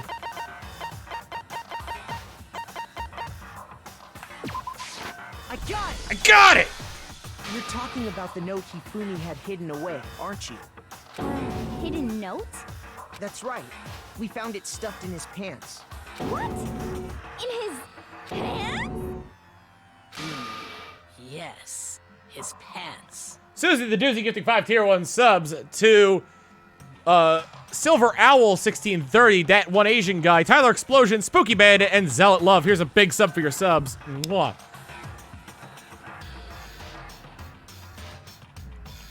And Scortman gifting 2 tier 1 subs to Divine Hero and Sir Knight Jordan. Here's a big sub for those subs. Mwah. It's just a gifting jamboree right here. Good lord. Ah, yes. His pants, indeed. Okay, well, forget about the pants for now. Take a look at what the note says. I found a hole. Maybe we could use it to escape. In his pants? Monokuma can't find out, so don't tell anyone else for now. Let's meet in the equipment room at 6 a.m. That's the note I was telling you about. The one that told me where to go. Huh? Wait, this one's a little different. In my note it said, Monokuma can't find out, so don't tell anyone else for now. Let's meet in the rec room at 1 a.m. I see. Then this note isn't the same one Hero got. It's not the same? In other words, the killer got in touch with another person besides Hero, and that person could only have been... It could have only been Hifumi's pants! I got it! That's right! Taka! The killer used this note to draw out Taka and murder him. Hello? Over here! Objection! Objection! Overruled. I don't really understand what's going on, but Hifumi had that letter, right? So whoever wrote it wasn't drawing out TikTok, they were drawing out Huffy! She gives the best nicknames. She's super creepy as hell, but she gives the best nicknames. TikTok? Brilliant!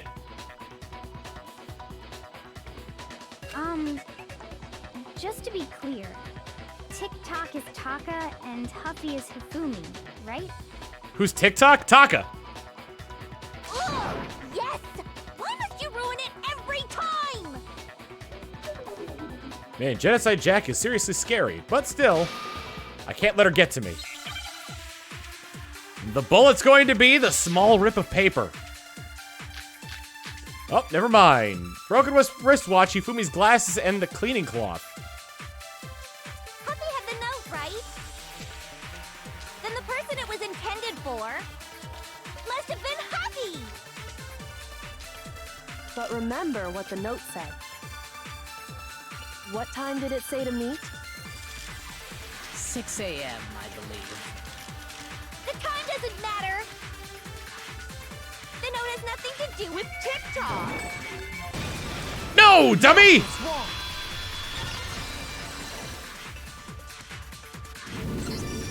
No, there absolutely is a connection. What the hell are you talking about? There's a little bit of stank on that one. The note said to meet at 6 a.m., which is the same time Taka was murdered. We've already proven that using his wristwatch. But there's more. Look where the note says to meet. $6.66 from Noble13 saying, gotta love TikTok. Gotta love TikTok. Susie the Doozy with the 510 bits saying, Huffy's Pants sounds like the name of a 90s kids show.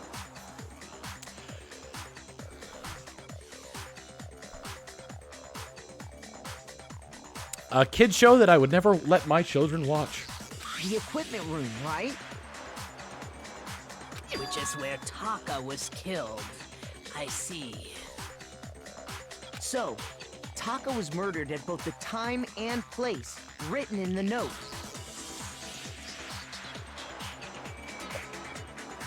I think that should be plenty to show that this note was definitely meant for Taka. Crazy Crash 546 with the 2 months of tier 1 saying, yay, 2 months. Here's a sub for your sub. Well, when you put it like that... No further objections! Then someone used that note to trick Taka. Just the same as me. The culprit really is a cold-blooded monster. Telling people they found a way out. But if they gave the note to Taka, what was Hifumi doing with it? Stuffed down his pants, no less! Most likely. Hifumi stole it off Taka's corpse after he died. Huh? He stole it? Where's your proof? Go ahead, show us. Oh, I'm almost back up to full health. I got it! When I searched Taka's body, I saw that his lifeless hand was gripping a small scrap of paper. If I'm right about this, the sheet of paper this piece came from is... Joking Mask gifting 5 tier 1 subs. Took a while for that last one to show up. To Nora J26, KR Leprechaun, Illusion 66, Go to 0, and Despair's Favorite. Here's this big sub for them subs. Mwah.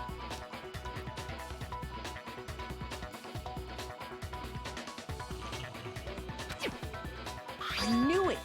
It fits perfectly with the note we found hidden on Hifumi. Why didn't we do that initially? Then Taka's scrap and Hifumi's note. Yup. They're from the same piece of paper. Hifumi had the note meant for Taka, while Taka's corpse still grasped a small piece of that note. There's only one way to explain it. Taka died clutching the note. Hifumi tried to free the note from his death grip, leaving behind only one small scrap. Did I get all that right? That means Hifumi knew the note was important. Exactly. Which proves that he was an accomplice in the murder. Whoa. Yeah. Whoa. After seeing all this, Hifumi was super involved in this whole thing for sure. In fact, he was behind the whole thing. In fact, he's still alive.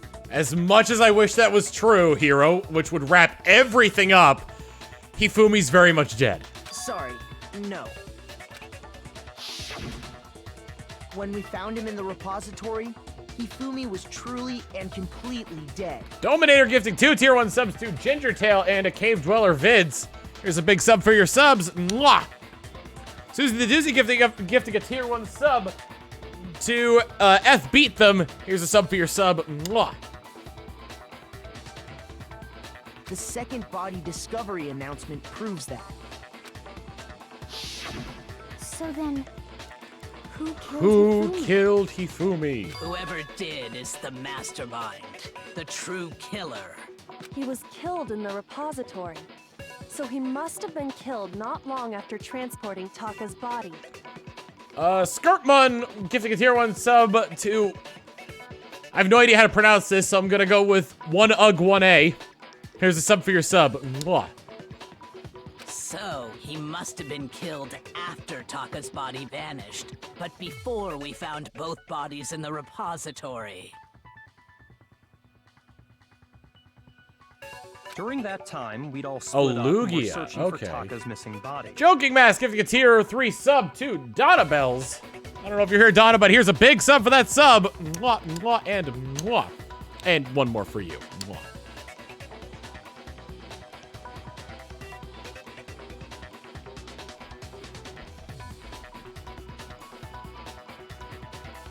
In other words, during that time, none of us have alibis. None of them. Wait, but me and Sakura were together. Stop trying to steal the spotlight, you stupid walrus! Who are you calling a walrus? Anyway, when they were killed bothers me too. But there's something that's been bothering me even more. And what might that be? The weapon they used to kill Hifumi. The weapon? Yeah, because I mean, according to the Monokuma file, the way Taka and Hifumi were killed was almost the same, with them having similar fractures and all. But Justice Hammer 3 and 4 were still laying around in the nurse's office and equipment room, right? So if Hifumi was killed in the repository, the culprit would have had to grab one of the hammers, kill Hifumi, then put the hammer back where they found it. But wouldn't that be seriously risky for him? I'm surprised.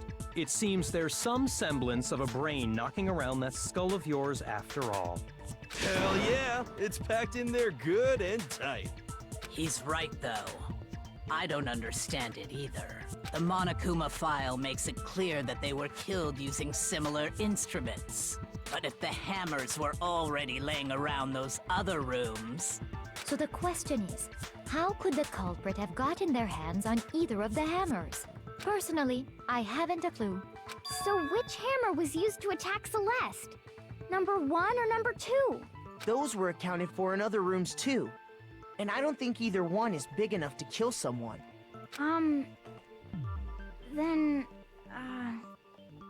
Is it not possible they used a different weapon? I don't think it is possible. They were both killed with the same kind of thing, right? So then, what was used to kill Hifumi? The weapon that was actually used to kill Hifumi. The whole picture surrounding this case will become clear until we figure that out. Somehow I have to find the truth. Could it have been another hammer that was in the I don't, like... Oh, man. What was used to kill Hifumi? Spotless hammer! Justice Hammer 3? Maybe Justice Hammer 4? Well, whatever it was, there's one thing we have to figure out. How was the culprit able to move around so freely with the weapon? How did nobody witness them carrying it? sounds like a Justice Hammer 5 is about to make its appearance! Check out murdergear.com/hammertime for more info! Well, one thing seems pretty clear.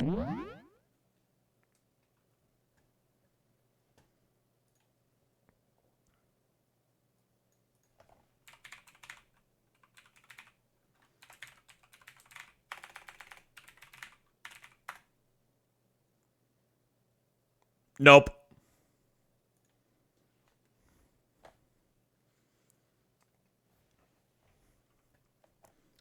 If it does work, they lost the, It is a real website, but I don't think it has anything to do with Danganronpa. The murder weapon had to be one of the Justice Hammers. And... No, dummy!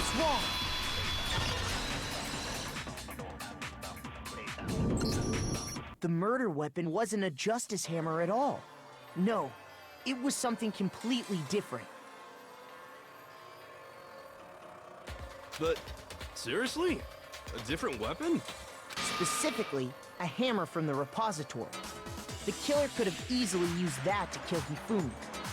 Now, all the hammers in the repository were covered in flecks of grit and debris.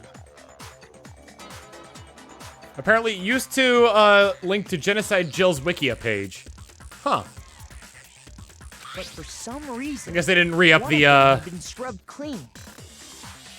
They didn't re-up the, what do you call that? The domain. Somebody else bought it. Huh? And the reason it had been scrubbed clean was most likely because it was used to commit murder. If the hammer got covered in Hifumi's blood, of course they'd have to clean it off. I'd also like to point out that the repository has all kinds of hammers. Big ones, small ones, Hammers that climb on rocks. and even some flat mallet-like ones. I think whoever made the Justice Hammers used those as a basis for their design. If that's true, that would explain the Monokuma file's note about the wounds being similar. So Hifumi moved Taka's body to the repository, where someone then used a hammer to kill him. Whoever did that is the true killer. The one Hifumi was working with. And the one who betrayed him. Hold on a moment. I still think it's strange to assume someone was working together with him. The way the graduation rule works, there is no benefit to helping someone else carry out a murder. That is true. So the idea that anyone would work together like that is simply ludicrous. We talked about this, did we not? We did talk about how there wouldn't be any reason for anyone to work together. At least that's what we thought at first, but... Make your argument! Spotless hammer. I'm probably gonna have to pull from one of these. Based on the rules that have been laid out for us, even if more than one person is complicit in the murder, only the one who actually carried out the act can graduate and survive. Assuming the rule holds true, it is simply impossible that two people work together on this. That is how the rule was explained to us. But that only really applies if there's one murder, right? In this case, however, there were 2 murders. Can you really say there's no chance 2 people work together on this? Based on the rules that have been laid out for us, even if more than one, only the one who actually carried out the act, assuming The rule holds true. No, dummy! No, that's wrong. Firewalker with the 28 months of Prime. Here's a sub for your sub. Mwah. Since there were 2 murders, it's at least plausible that more than one person was involved. What do you mean? If there'd only been one murder, then yes, the idea of an accomplice isn't really worth considering. Naturally, if only one person can be saved per murder, an accomplice has no risk versus reward benefit. Risk versus reward benefit? The payoff for working together. The reward that balances out the risk of taking part in a scheme. There's no point in being someone's accomplice if there's no benefit to you. However, if there were some potential mutual reward for the risk, then cooperation becomes possible. You're saying that 2 people could act as each other's accomplices to commit 2 separate murders. I think that's what the true killer told Hifumi. They would each have an accomplice for their crime. And based on the case's events, Hifumi would have been the first one to act, murdering Taka. They made him carry out the first murder so he couldn't back out of helping them later on. So in this case, there wasn't one single person committing multiple murders. Instead, each person killed someone, creating 2 separate incidents. And it only looked like one person because that's how the true killer designed it to look. A single suspicious individual, a similar weapon used in each crime, disappearing bodies. By creating one seamless set of circumstances, they made it look like one person was behind it all. The mastermind picked their target and managed to convince him to go along with their plan. And then, to avoid the no accomplices rule, they simply killed their accomplice. Which, if true, means that betraying Hifumi was part of the plan from the very beginning. That's just awful. How could anyone be so cruel? You think so? I can't help but admire its cunning. Still, their choice of accomplice seems odd. The effort made to convince us the 2 murders are the same. That was the main characteristic this time. Kyoko must have noticed that fact from the very beginning. Which is why she said not to look at this as a series of connected events, but entirely separate incidents. Kyoko really is amazing. Although, when you think about it, she's almost too amazing. Like, it's almost unnatural how good she is at this. I understand how an accomplice could be involved. But then, who was the one pulling Hifumi's strings? That's problem numero uno right now. True killer manipulated Hifumi to carry out a number of actions and in the end, murdered him. In the debates up until now, the way the case has unfolded, when you consider all that, there's only one person who seems to fit. Oh boy. Oh no.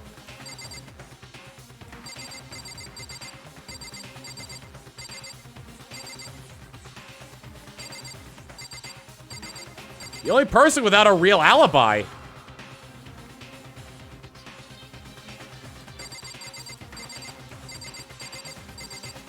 I can't think of anybody else but Kyoko.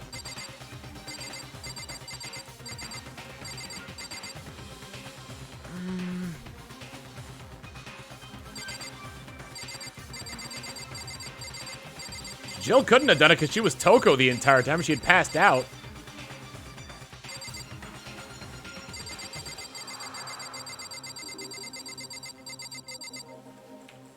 I can't look at files while I'm,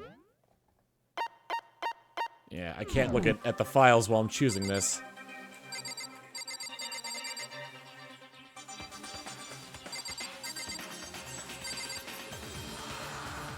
The person who murdered Hifumi would have had to have been somebody who we couldn't account for during any of the time.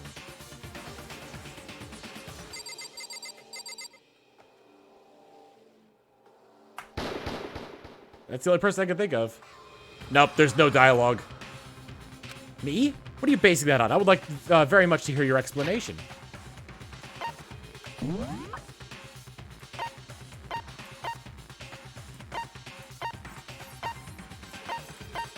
What if I get this wrong? I'm assuming I just lose a heart and then I've got to go, and I've got to choose somebody else. Wait a minute. Nope. Okay, I got it now. Shoot.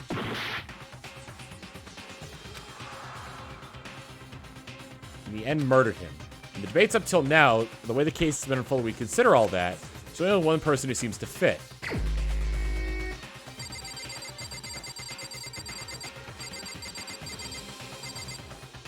The door to the repository was locked.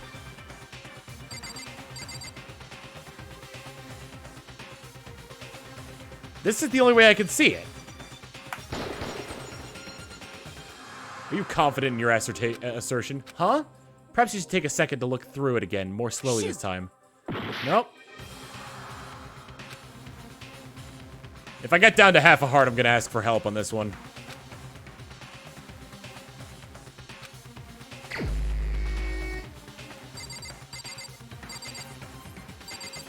Oh, wait a minute.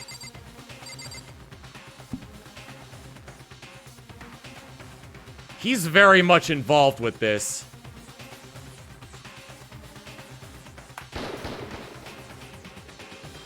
What? Is it all coming back to me again? Hold on. Haven't we already shown that there's absolutely... Okay. Shoot.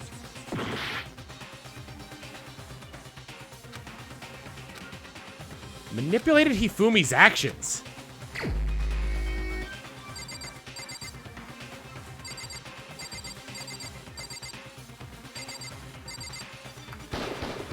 Here's my answer.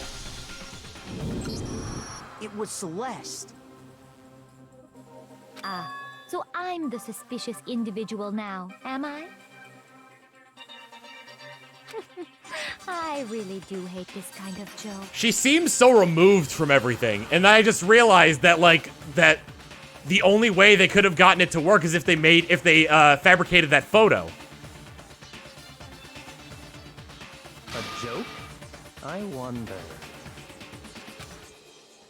So what you are saying, then, is that I specifically chose to work together with Hifumi. The idea that I would choose to spend any amount of time interacting with him, that I would go within 10 feet of that shit for brains, that lazy, worthless goddamn idiot! Pardonnez-moi. Just to be clear, there is evidence to support it. Is that so? It is. Throughout the investigation, there was certain behavior that was common only to the two of you. Considering what we've learned so far, it only further proves that the two of you were working together. What is it that Hifumi and Celeste had in common? Encountering the suspicious individual. I got it! The behavior they had in common has to do with the suspicious individual in the suit, doesn't it? The only ones who ever actually saw Robo-Justice firsthand were Celeste and Hifumi. Shush. The adults are talking now. Sorry. As he said, only Celeste and Hifumi ever laid eyes on the costumed individual. If we accept that Hifumi was one of the culprits, we can't help but suspect what Celeste has said as well. Are you saying everything they told us was a lie? After taking Hifumi to the nurse's office, we all began our search for this individual, correct? And that would also explain why Celeste took oh, what's her name? Took Hina to the restroom. Because Hifumi kind of had to make sure that he had finished everything. And not too long after that, do you remember what Celeste said? I saw a shadow, someone moving around the top of the stairs. We headed to the second floor specifically because of what she claimed to have seen. Next, to draw us all to the physics lab up on the third floor, She let out a blood-curdling scream. and when we'd all come to see what was wrong, what was it she said? Celeste, what's wrong? That was a rather intense scream for someone like you. I saw him, the strange costume man. He ran off as soon as I screamed. I was blocking the stairs, so he headed further down to the hallway and disappeared. Once she'd done her job of getting us all up to the physics lab, it was time for her partner to get to work. Yeah! Huh? What was that? That came from downstairs. It must have been... Hifumi, he's in the nurse's office. This is bad. Come on, we have to go back. It was to get us to divide into 2 groups. So that we would discover both bodies at the same time? In fact, Celeste was precisely the one who proposed that we split up. Then why don't we split up into 2 groups? I'll lead the hunting party. That seems much more interesting. Very well, then Makoto and Hina, you come with me to the nurse's office.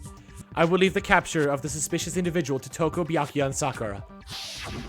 Well, if Celeste and Hifumi were working together, all those chance events suddenly become connected. And on top of that, that piercing cry of yours early on.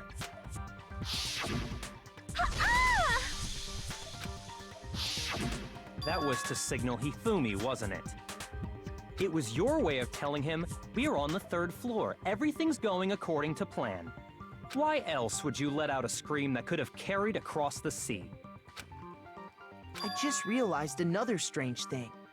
When we found Hifumi in the nurse's office, who we now know was only pretending to be dead. I certainly was not expecting this. I did not imagine that Hifumi would be murdered. Celeste, you were the first one to say he'd been murdered.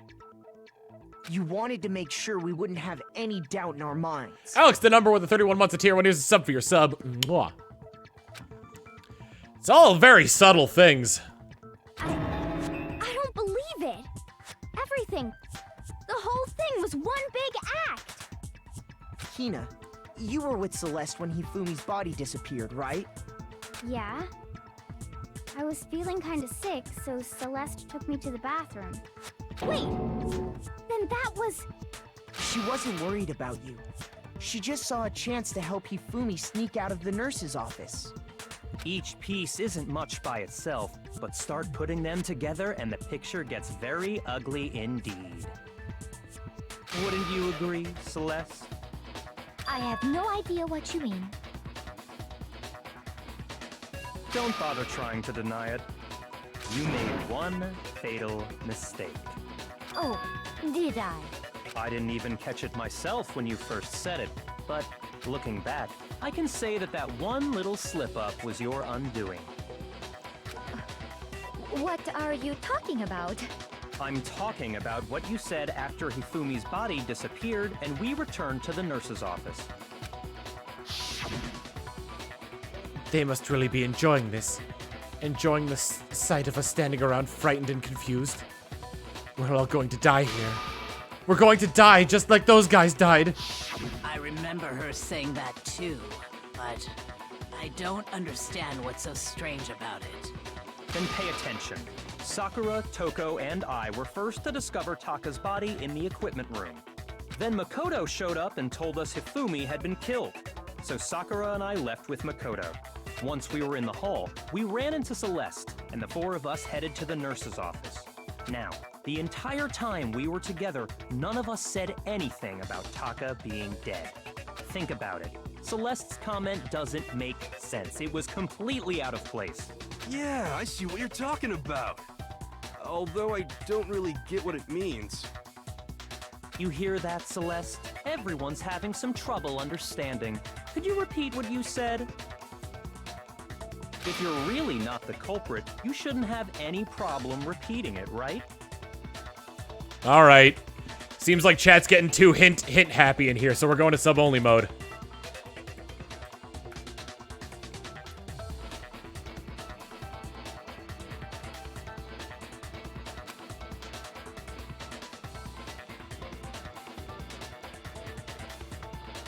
I look over in chat and I see like a wall of deleted messages, so I had to.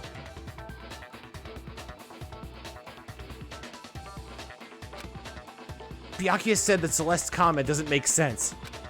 But what's he alluding to?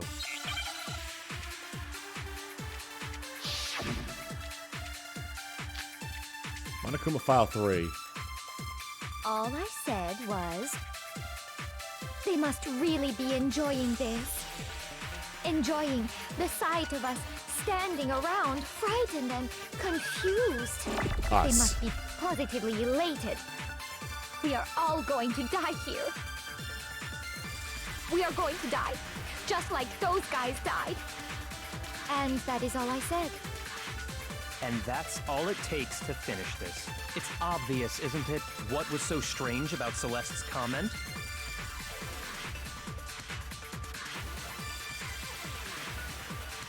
When she said that, she should have only known about Hifumi's death. That in mind, there's something strange about what she said.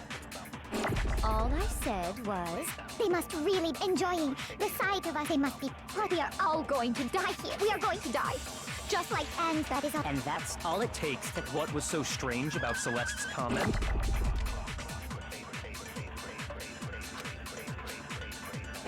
All I said, they must really be enjoying the Come sight on. of us. They must be. We are all going to. We are going to die. Just like. No, dummy! No, that's wrong.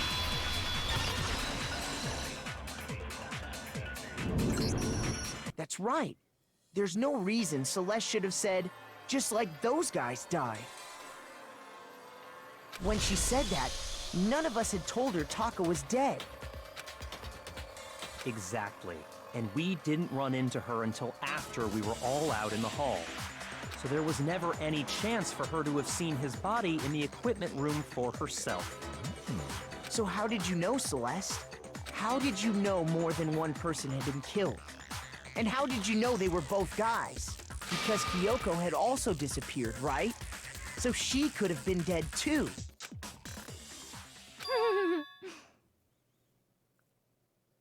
You all have such vivid imaginations. You know that? Imaginations? You claim that I was lying when I told you about the suspicious person I saw. Then what about the picture I took? How do you explain this picture of the costumed villain dragging Hifumi away? It has to be some kind of setup, right? So let's put the suit on, and then she used the camera's timer to set up the picture. Not quite, hero. Have you so quickly forgotten? You are the only one who could have possibly fit into that suit. Plus, I happen to know that this particular camera does not have a timer. In other words, it is an unassailable fact that this is a picture of Hifumi being dragged away. If everything I told you was a lie, how can this picture exist? Simple. Are we sure that's really a picture of the suspect dragging Hifumi away? What could you possibly mean by that? Surely there are other explanations than the one you've offered up. No, there is no other explanation. Other explanations. If it wasn't a picture of the suspect dragging Hifumi away, the only other possibility is...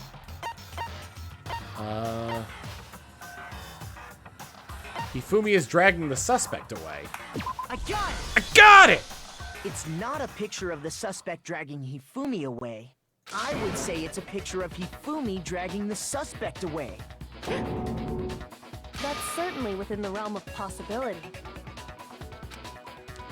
Because it does kind of look like he's carrying him. The one being dragged off in that picture isn't Hifumi, but the person in the robot suit.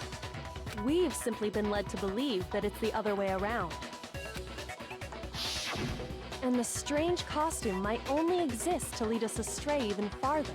If you saw someone wearing something like that in this situation, of course you'd notice and be suspicious. I think I got Firewalker and Alex the number. If I didn't, Firewalker with the Prime, 28 months of Prime, and Alex the number with 31 months of Tier 1. Darth Exhaust with the 18 months of Tier 1 saying thanks for your continued entertainment, Tom. I hope you and chat are doing well today. Yeah, we're doing pretty good. Here's a sub for your sub. Mwah. That's what happened! You put me to sleep and made me out to be the bad guy in all this! Such a thing is utterly impossible. Hifumi was dragging him away? Ridiculous. Is it? I don't think it's ridiculous at all. Then shut your mouth and allow me to educate you. Celeste thinks she can prove that there's no way Hifumi was dragging the suspect away. But is that really possible? Starting to get nervous on these because I've been making so many mistakes. Robo Justice costume, Yasuhiro's message, Robo Justice blueprints. You dressed me up in that suit after I passed out. Then you just draped me across Hifumi and had him carry my weight. You tried to make me look like the bad guy. Like I said, ridiculous. As you can see in the picture, the suspect is standing perfectly upright. If the person inside the suit was unconscious, there's no way they could stand up straight like that. Then the Got it. fortune-telling idiot is the culprit after all. Got it. No way! Got it. Can't bend at the waist.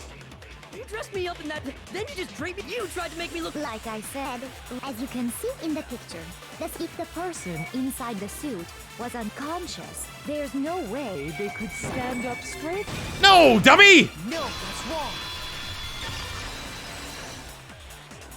Break! No. Even if the person inside the suit were unconscious, they could still stand up like that. Because that Robo Justice suit had a certain characteristic. Square waifu. Celeste was there for that, and she didn't even try to fabricate a lie around it. That's right. They totally made a mistake when they made it, so it couldn't bend at the waist. I'm not so sure that was a mistake. I think the suit was designed from the beginning to be used the way it was.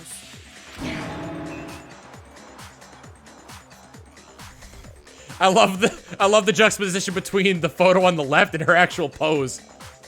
Celeste and Hifumi took the suit they'd specially designed and stuffed Hiro into it. That's how they were able to fake that whole thing.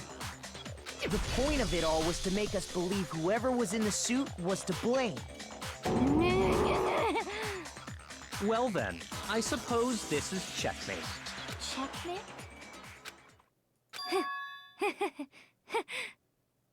I want to see how far it turns before it stops.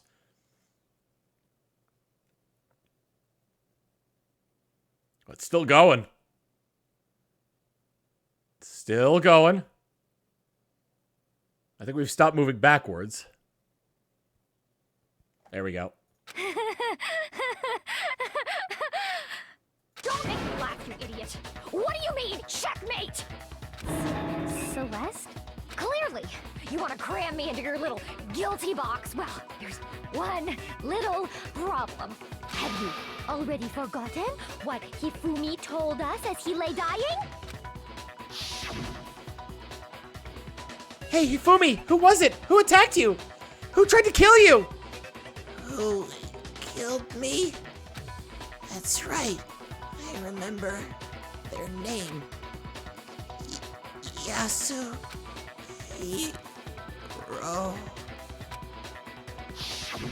When we asked him who had attacked him, his answer was quite clear, was it not? He said, and I quote, Yasuhiro. In other words, Yasuhiro Hagakure! Right, but my name isn't really Yasuhiro. It's actually Taro. Your confusing statements don't make any sense. You're only making things more complicated. Autobits from Skirtmon saying, what Hifumi told us? I remember. Boob lust. He did say Yasuhiro, but are we sure he was really pointing the finger at Hiro? What the hell are you talking about? I'll burn you alive! Uh-oh. She's been playing too much Xbox. Kyoko, what do you mean by that? Think back to how Hifumi used to talk to us. Jedi Dalton with the 9 months of tier 1. Here's a sub for your sub. Mwah. How did he refer to each of us? Uh-oh.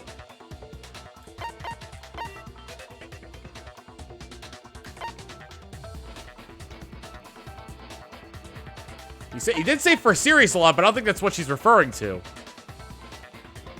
Yes, I do need help. Is it the for serious? It is last names, okay. I got it! That's right! Our last names! He called us all by our last names! Oh, right. Oh, yeah. That's for some reason I was thinking. I wasn't quite paying attention, and I thought they were talking about Yasuhiro, not Hifumi. Hifumi called Mr. Ishimaru, Mr. Naegi, all that. Yeah. Okay. Now I got it. Exactly. I know I heard him say Mr. Naegi more than once, for example. So if Hifumi did mean to say Hiro's name, he would have said his last name, Hagakure. I'm sure it was just incidental. By chance, his first name. Indecent? Don't talk. Random chance. Now isn't that a convenient explanation? No. There's no reason to think he would have said the name any different than normal. But he must have run out of energy before he could say any more. So Hifumi was trying to tell us the last name of whoever killed him? But the name he said doesn't apply to anyone here. Well, no. Hold on. There's one person it could apply to, and that's Celeste. She never actually told us what her real name is. What did you just say? To think you'd take your false accusation so far, I don't know whether to laugh or spit! Come on! Enough with your idiotic blather! Yasuhiro is a loser's name! Do I look like a loser to you? Well, do I? What? I think I've earned the right to be a little on edge. Okay, then fill us in. What's your real name? Make sure your ear holes are wide open and listen up! My real name is Celestia Ludenberg. Could you please stop making me repeat myself over and over again? The e-books. The e-handbook would have a real name in it. Celeste still won't give up, so then I have to do something to make her accept it.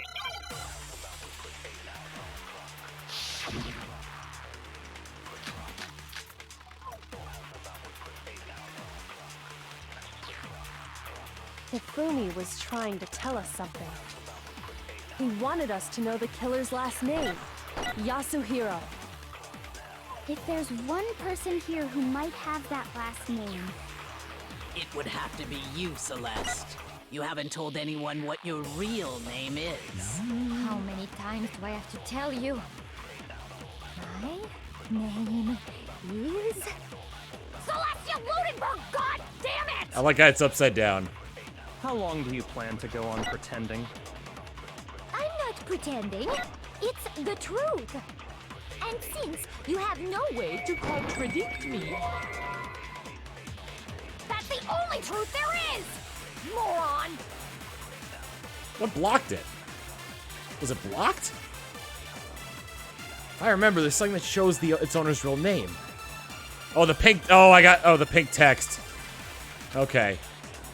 Hifumi was trying to tell. He wanted us to know the killer's last name. if there's one person... It would have to be you, Celeste. Whoops. You haven't told Oh, I anyone lost time for that. How many times do I... Celestia Ludenberg! How long do you plan to go on pretending? I'm not pretending. And since you have no way to contradict me, No, dummy! No, that's wrong.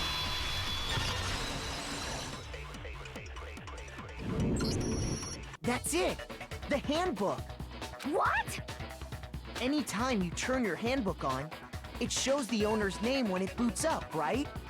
Monokuma told us all about it before. This handbook is absolutely vital to a healthy school life, so don't lose it! When you start it up, it will display your name. Always make sure you have the right one. Now, this is not your everyday notebook, so it has many more uses than that. So all we have to do is check her handbook, and that'll clear up everything. That's how we can find out Celeste's real name. That's an invasion of privacy. I refuse to cooperate. Celeste, can you please just tell us what really happened? Please, just tell us. Even when I'm put in check, it's just my nature not to give up. Because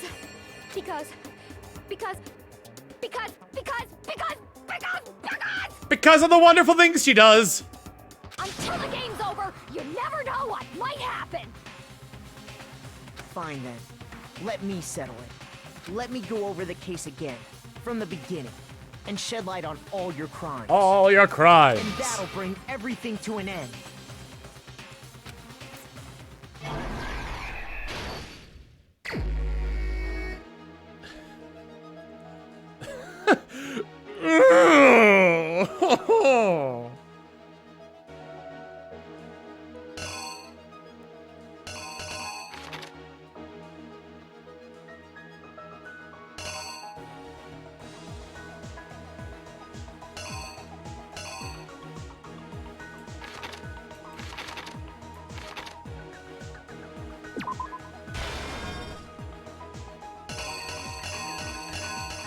Oh, there's a bunch in the other direction.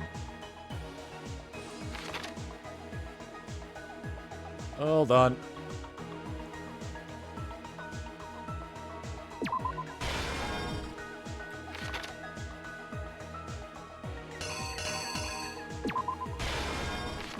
That one.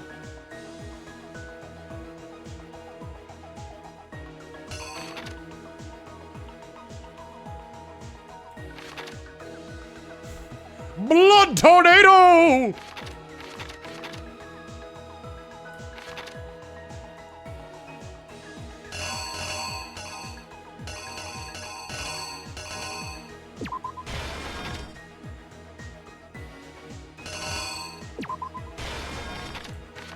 The hell's with the cat face there?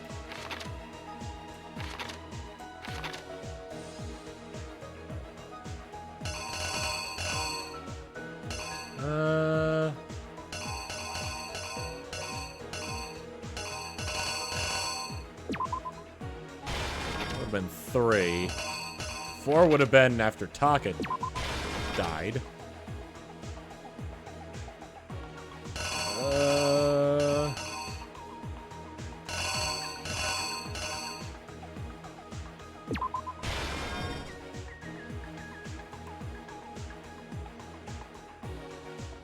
Where was 1? 1 was used to attack Celeste, so 2 would have been there.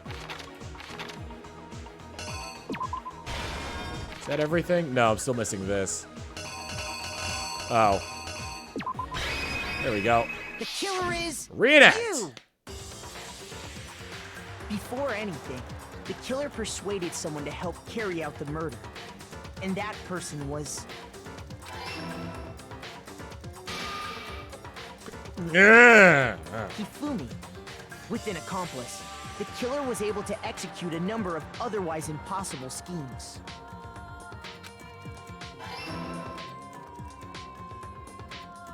Tick, tick, tick. Tick, tock, tock. First, they convinced someone to meet them in the rec room last night at 1 in the morning.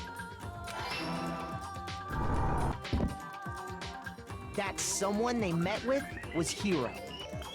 The murderous duo intended to pass Hiro off as the prime suspect. So when they met up with him, they drugged him, knocked him out, and stuffed him into the Robo-Justice suit.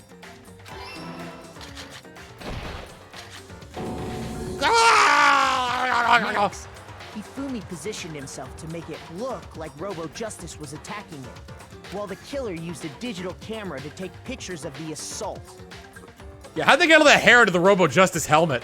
They did all this just to create evidence that would put the suspicion on Hiro. When they were done with him, they shoved him, still unconscious, into the pool room locker. And then finally, at 6 a.m., they moved into the murder phase of their plan. They called Taka to the equipment room.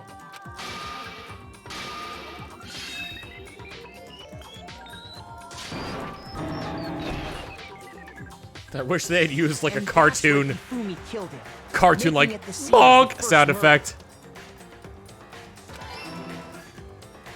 The murder weapon was Justice Hammer 4, which was left there in the equipment room. The reason hammer number 4 was used was to create confusion about the order of the crimes. So, next they falsified 2 more assault incidents. For these attacks, the killers pretended to be the victims to solidify Robo-Justice as the suspect. The first fake incident was the attack in the rec room. There, the killers wanted us to see Justice Hammer 1 and the Robo-Justice pictures they'd taken. They wanted to make sure we bought the surprise attack story. The second fake incident was the attack in the library. This time, they planted Justice Hammer 2 and an injured Hifumi to sell us that story. With these 2 incidents, the killers were able to create a certain preconception in our minds that the suspect was increasing the size of the hammers and attacking people in order as they did. We fell right into their trap and started looking for the suspect based on that. Oh, woe is me! While we did that, we left Hifumi alone in the nurse's office. This was exactly what Hifumi was hoping for. Blood splash! Blood packet from the refrigerator and Justice Hammer 3 and turned the room into a crime scene in which he himself had apparently been brutally murdered. He let out a scream to draw us back, and when we returned, that... Meanwhile, oh the other group that had been no! out searching found Taka's body at the same time. So when we heard the body discovery announcement, we naturally assumed it was for Hifumi. Foot. We left the nurse's office, and Hifumi once again took advantage of the situation. He simply got up and made his escape. When we learned his body had disappeared, we all rushed back to the nurse's office. And once again, Hifumi had the chance he was waiting for. This time, he snuck into the equipment room.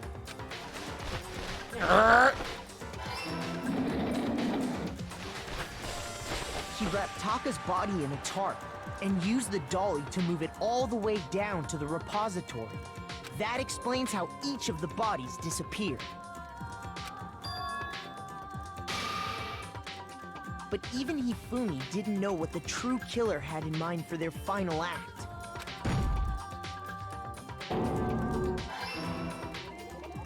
Their plan all along was to kill Hifumi and get rid of the one person who could betray them.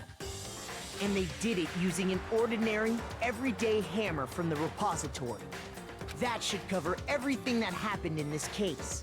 Of course. The villain behind it all is... MurderGear.com.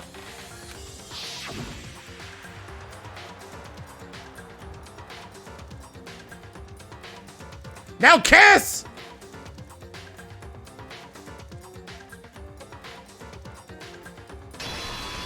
No, I ship Makoto and the blank white man. Sorry, you lose.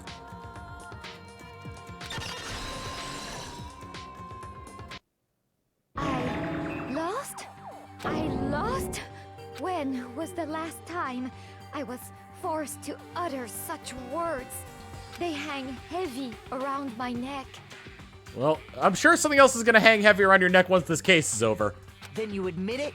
You're the killer? Listen to you, trying to take charge, as if you're my private instructor. I, Celestia Ludenberg. Actually, no, Taiko Yasuhiro is fine. Taiko? So, you finally accepted it. I'm the kind of person, once I've lost, I don't like things to drag on. Interesting.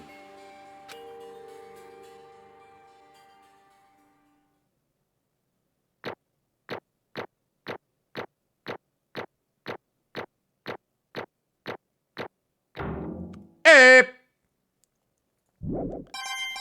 100 mono coins! Okay, Monokuma.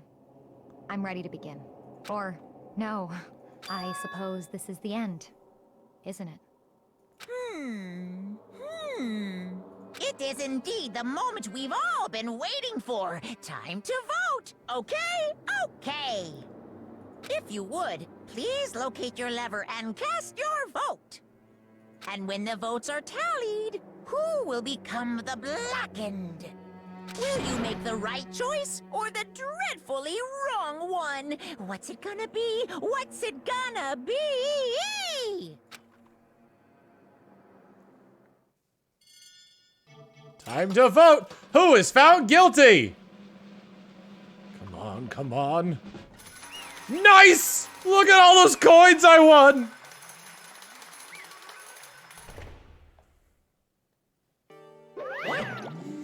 It's basically a formality at this point, but once again, you're totally correct! The Blacken this time, the true killer who devised this whole stinking scheme was... Celestia Lunenburg! Or more precisely, Taeko Yasuhiro! Honestly. I lost. Well, that sucks.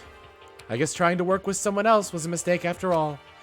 Hifumi's ineptitude was beyond all my calculations. I knew it. So you really did approach Hifumi with this plan? But how did you get him to agree? I can't imagine he would have happily agreed to commit murder. I'm sure she relied on her specialty, lying. My specialty? Don't make me laugh. I didn't have to lie to get him to agree. So then did you use, you know. I knew you'd figure it out, Kyoko. You're absolutely right. To get Hifumi to act as my accomplice, I used her. For everyone who's still left, I'll avoid mentioning it by name, but it was the one thing Hifumi and Taka were both super into. Does she mean? She talking about alter ego? Say what? What? What are you talking about? Just a second. Don't interrupt. We're in the middle of a very important conversation here. I'm totally out of the loop as usual. How sad. In other words. Then you're the one that stole it. Indeed. That's right. I see. And you used it to drag Hifumi to the plan you'd come up with. Right again. Last night, after we had our meeting about how it'd disappear, I paid Hifumi a little visit. What are you doing here? Actually, I was hoping I could talk to you, alone. It is about what was stolen. I know who did it. What? are you okay with It was this? Taka. He stole it. What? So And I then, have proof. Would you like to see it? As it turned out, I found a use for the digital camera. I'd taken you-know-what to Taka's room earlier and took the pictures of it there. I deleted the picture as soon as I'd shown it to Hifumi, of course. Damnation! So it was him! But how did he do it? She was supposed to yell if either of us got close to her. You are correct, which is why Taka forced me to steal it. Say what? What? As for me, Please forgive me. He threatened me. Oh, He did? as for me, He came by my room last night unannounced, and then it's hard for me to even say. He abused me. What? And he took pictures. He said if I do not do as he asked, he would show them to everyone. So I had no choice. damnation! That's a crime! An absolute crime! I knew he got a little crazy, but Say what? I never imagined he would go that far! It was amazing how completely he bought it. I can't express how enjoyable that was. I'm about to say something I've never said before in my life. I'm going to kill him! I'm going to fucking kill him! most unfortunate. Wait, please, if you go now, you'll be playing right into his hands. Huh? Actually, Taka's planning to use her to escape, and he has made you his target. What? Escape? You don't mean... Taka is going to try to kill you. It's true, he did say the fuck word. I think at this point I could probably release chat.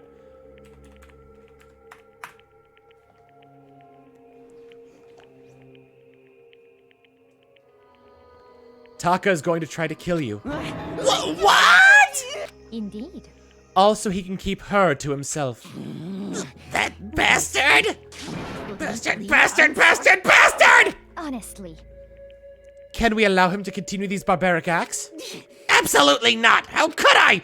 She... I swear I will save her! I have to save her! actually, Then would you like to join me? It just so happens I have come up with a plan. Huh? I have devised a way to reclaim what he has stolen and escape this dreadful school. And with that, it is complete. Huh? What are you talking about? Oh, nothing. Hifumi agreed without a second thought. The effect that item had on him was remarkable. The power of love. Even a love as twisted as that can still drive people mad, it would seem. You disgust me. I see. I have other questions for you. Was that strange costume Hifumi's creation? Indeed. Yeah, it was a real pain in the butt, too. All I asked him to do was make something to hide a face and general body side. So I had no idea he makes something like that, but it's my fault for picking him in the first place. But... So why'd you decide to make me the suspect? Because you're stupid. That's it? Let's see. And in that regard, I made the right choice. I'm so glad your stupidity surpassed my every expectation. Life must have been tough on your parents, though. I feel like I could cry. Well, But when you were explaining your plan to Hifumi, how did you explain the part about him playing dead? What she's asking is, what was Hifumi supposed to do after that, assuming you would actually let him live? Are you okay with this? That's simple. After he did his part and pretend to be dead, once someone showed up, I told him to say he'd been seriously wounded. He was on the verge of death, but he just barely held on. And he really believed that? Well, of course. That wasn't all there was to it. As I explained it to Hifumi, the plan was, while you were all questioning him about what had happened to him, I was going to murder someone else. At that point, Hifumi would have an alibi so no one could doubt him. I told him that and he believed me. It seems all very straightforward. Stereotypical. I just matched the lie to the level of the opponent. In fact, Hifumi ate it up. He believed the lie wholeheartedly right up until the moment of his death. so in the end... So you had planned to kill him all along. But of course, there would have been no point to my plan if one who pretended to be dead did not end up dead himself. What the heck? How can human life mean so little to you? Well, That's a non-issue. I simply did everything in my power to win. Don't be mean! Now you sound like Byakuya! I wonder about No, he that. derives his pleasure from the thrill of the hunt. In that aspect, we are nothing alike. Why? Then, what made you take things this far? What the heck? Was it really just for money? Are you talking about the $10 million Monokuma offered us? That is a lot of money, it's true. But that is not all there is to it. From the moment our new life began here, my only thought has been escape. But all along you've been saying how we have to accept living here. You little... Obviously that was a lie. Ah! Hey! I couldn't take it. I hated it from day one. More than anyone else in here. I wanted to get out. Every day was fresh torture. And do you want to know why, huh? This is fine. Because I had a dream. And accepting a life here would have meant nothing less than giving up on my dream forever. Honestly. And there was no way that I could ever do that. In the underground world of gambling, I risked my life to make a metaphorical killing. As for me, And it was all for that dream. And what was this dream of yours? isn't it wonderful? To live in a European castle. A castle? And to gather handsome men from all over the world to serve as my butlers/bodyguards. I was going to make them dress up like vampires and satisfy my every need. Once I obtained that, I would have created a perfectly aesthetic world of This decadence. is fine. Living the rest of my life there was my only dream, my only goal. That's what life is all about! Combined with my own winnings, Monokuma's $10 million would have made that dream a reality. I got right to the edge, but There is nothing to unfortunately my dream has been scattered to the wind. Still, I don't have any regrets. I pursue my dream to the very end. I pursued my dream to the very end, so why would I? Just the worst. You sound so passionate, but you were really able to kill your own friends for it? Oh, Are you asking me to feel guilty? That's a pointless endeavor. I think nothing of sacrificing others for my own ends. I feel nothing. do you understand? That's all there is to me. That's what makes me complete. Isn't it terrifying how different our values are? There's simply no room for understanding. What is this? That's what we should be saying. And plus, how can you be so calm? Don't you realize you're about to die? Why aren't you scared?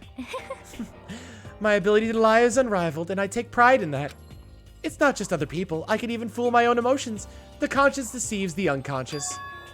And that's why you're not scared? Yes, indeed. That's right. I don't fear death. Kill me however you like. But you know, if I could be reincarnated, if I had a choice then, Isn't it wonderful? I think I would like to come back as Marie Antoinette. Hey. You just get executed again. Celeste smiled then. And then she did. And when she did, it looked like a poor effort to, it looked to me like a poor effort to force it. She claimed she could fool her own feelings, but that statement itself must have been her final lie. And that weak, fake smile is what betrayed her. Thrills, chills, kills! You all done?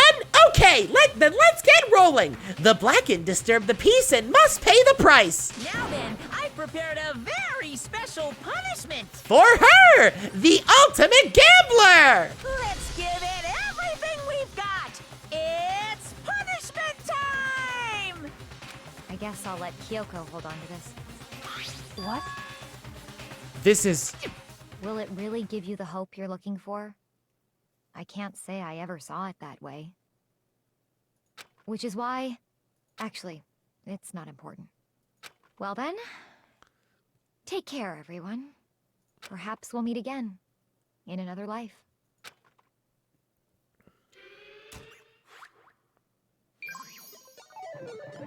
Celeste has been found guilty. Time for the punishment.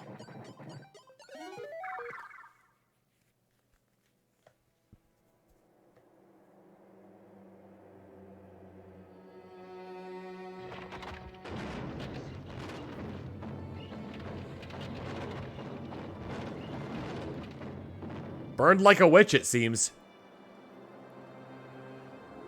The burning of the Versailles witch.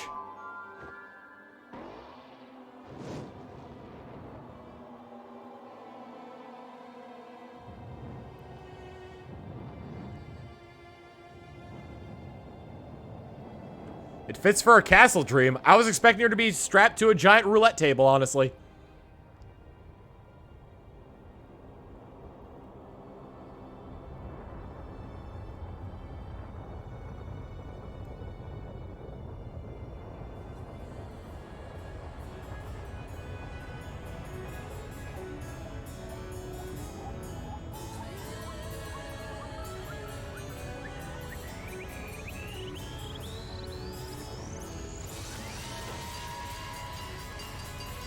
Uh-oh, we lit the school on fire. The fire brigade.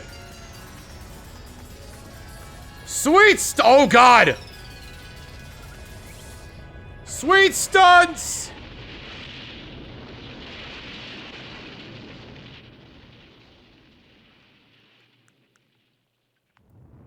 I guess they thought the fire wasn't entertaining enough.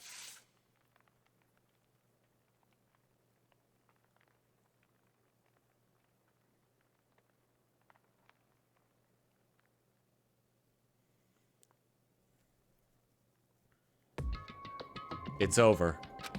The third execution is over. Celeste's death is over. Celeste killed my friend, so I can't pity her, but I also can't deny that at one point I considered her a friend too. And for him to just come along and... Isn't it just awful? Unfortunately, I don't know the song Old Kentucky Home raises a cane, so I'm just gonna have to, like, read this out. Pooh, what a shame for you, Celeste. You made a real stupid mistake. A fan fave died and now you'll be put to rest and burned at the stake. You're out of luck. Wait, that's a fake. Here's a fire truck. Yoshino-san, with the 9 months of Prime, and Mutated American with 13 months of Prime, saying, glad to be seeing the stream. I really needed this. Oh, with college and all. Today's been such a weird and scary day today. Here's a sub for your subs. Mwah.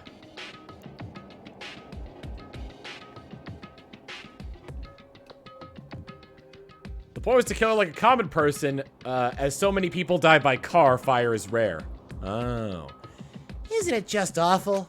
Someone couldn't cut free of their regrets from the outside world, and so more people had to die. Extreme! You guys are still young! You need to place more value on your lives! What are you gonna do? Jeez, and here I thought you guys were gonna pass the torch of hope to the next generation. Let me out of here! What do I care about hope? I'll throw it in the trash if you just let me out of here. Too bad. You're all the embodiment of hope, whether you like it or not. And it's my destiny to knock you down one by one. It's sad, yes it is, but that reality just can't be avoided.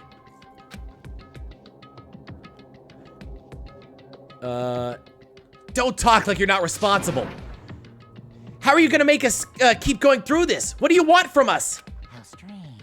God, I'm so sick of people asking me that. Give it a rest already.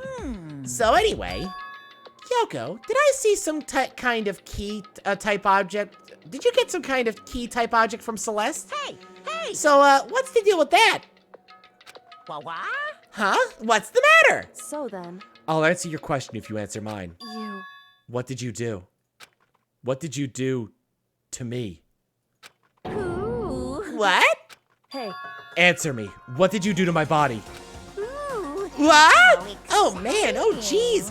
Oh man, oh jeez. What do you mean, what did I do? I have no idea.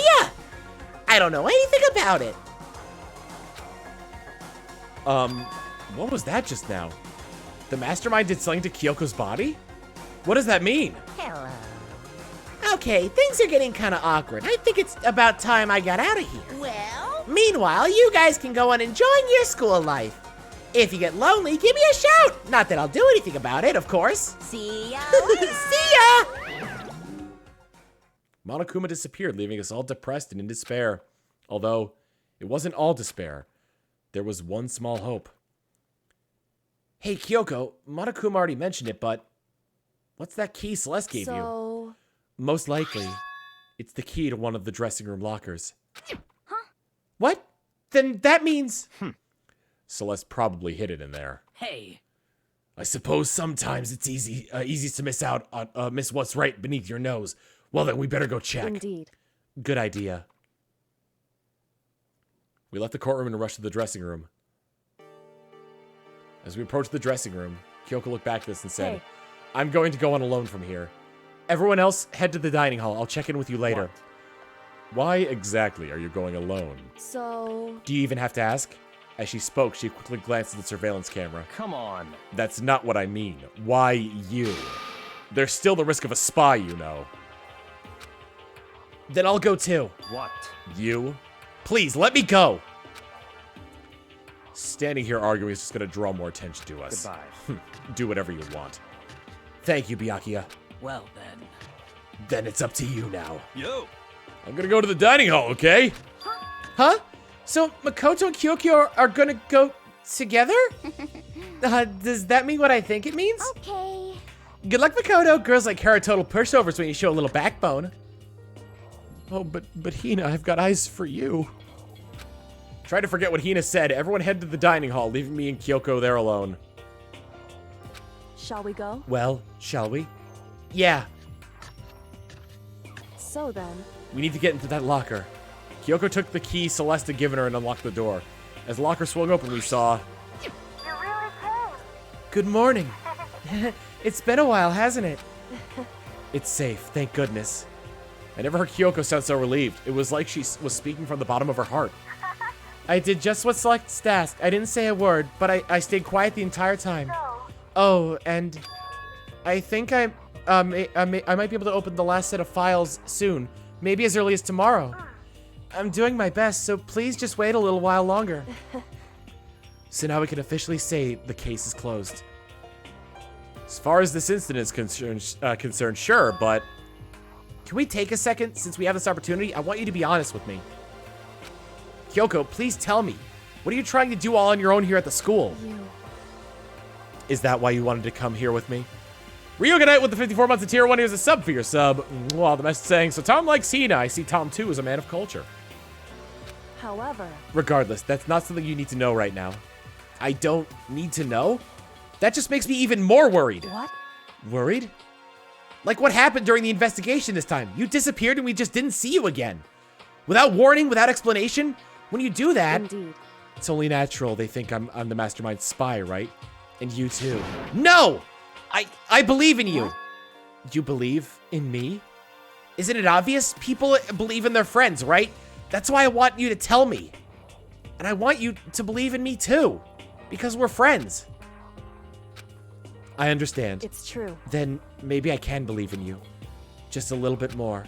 Then... That's fine. Fine. I'll tell you. I'll tell you why I've been disappearing and where I've been going. You see... What I heard from Kyoko then was... Well, frankly, it kind of blew my mind. Right after I told Kyoko I believe her, she told me a story that was, well, almost unbelievable. I decided I had to confirm what she told me with my own 2 eyes, so I waited for nighttime to come. And when it did, I went into action. Correct. The boys' bathroom on the 2nd floor doesn't have a surveillance camera or monitor in it. And in the storage closet there, way in the back... She said it was way in the back of the boys' bathroom storage closet, but could Kyoko really be right about this?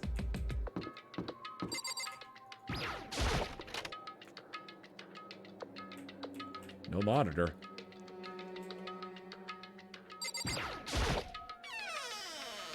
It's just a normal storage closet as far as I can tell. One of those tiles does not look like the other. The secret Kyoko told me about, could it really be hidden in here?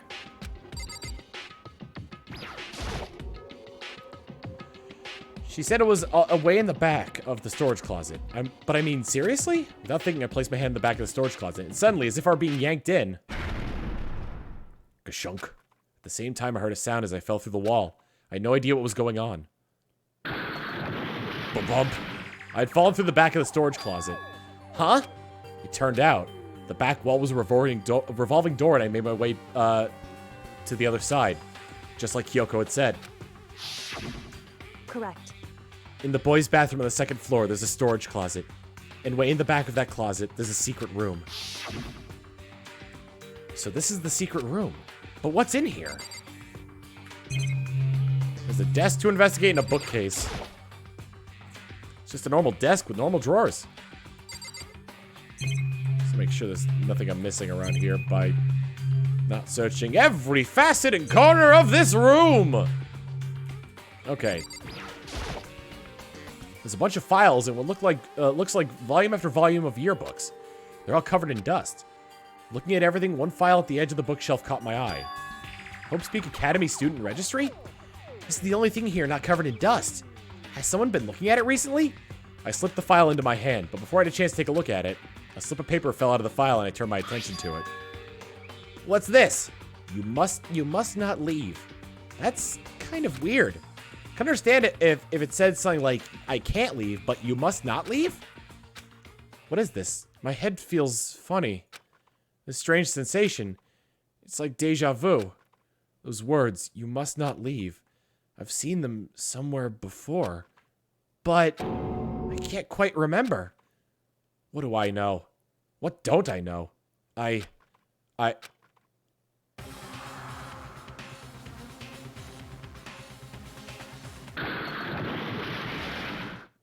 strange sound rang through my head. It felt like it was shaking my brain back and forth. And then, darkness. I don't understand what's happening. I don't know what started it. It's all over. And with that, I opened my eyes. I didn't know how long it had been. Ow. Apparently something hit me and I lost consciousness. That's all I understand. The dull throbbing pain in my head proved that much at least. An empty bookshelf. Huh? Empty? Gone. It's all gone! The yearbooks, the student registry, and even the note that had fallen to the floor. It's all gone? What does this mean? But my brain refused to do any more work. The insistent pain in my head began to spread across my entire body. For now, I should go back to my room. Get some rest.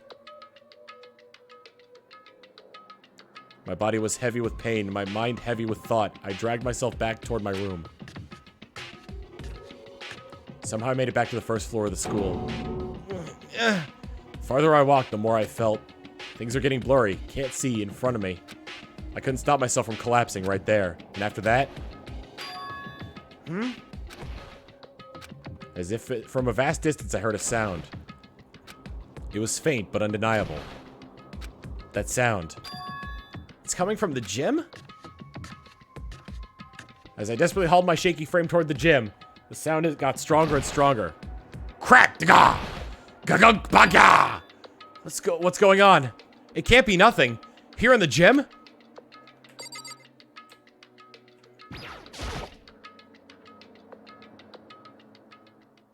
I didn't make a sound as I opened the door to the gym. The sound coming from inside me, meanwhile, intensified that much more. Ka-cha! Bakyu! Hagagya! Hia! Paching! Bakya! Da-da-dan! Sha-sha-sha-sha!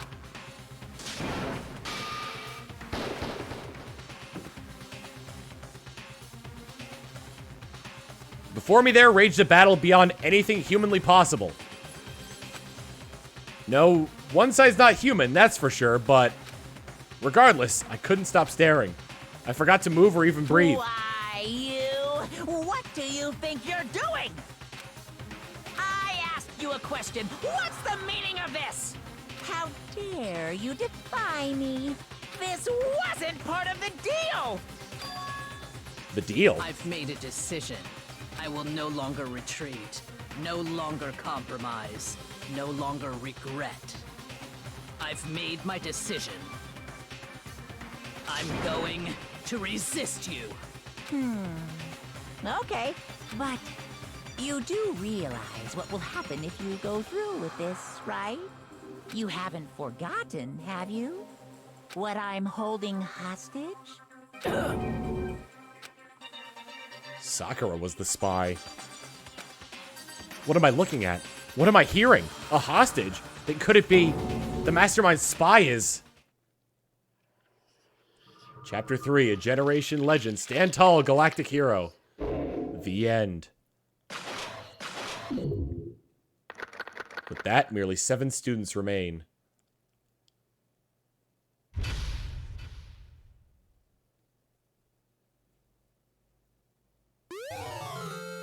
You receive Super Robo Justice present.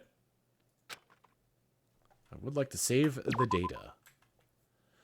And this is where we are going to end the stream tonight. Ugh. Give that to Hero. Well, it's a key item, unfortunately, so it doesn't work out that way.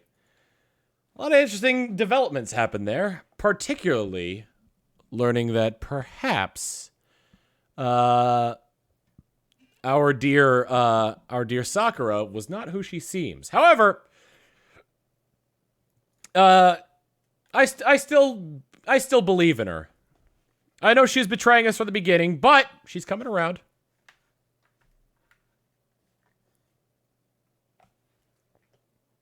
So, I have to give some subs, and I have to, do other things. Thank you for reminding me what the raid message was. I've forgotten what it was. Square waifu. Gift, let's see. There were quite a few gift subs this time around. Let's go for 7. Lucky 7. Who's going to be the lucky 7 to get this shabab? Going to Aquaflame 14. I'm going to just butcher this one, so I apologize. Got Destodes 9999. Dawnion, Ryder 45, Craig the Conqueror, Ed Link, and that Leprechaun. Here's a big sub for those subs. Mwah. So now we need to figure out whom we are going to raid. Who can it be now?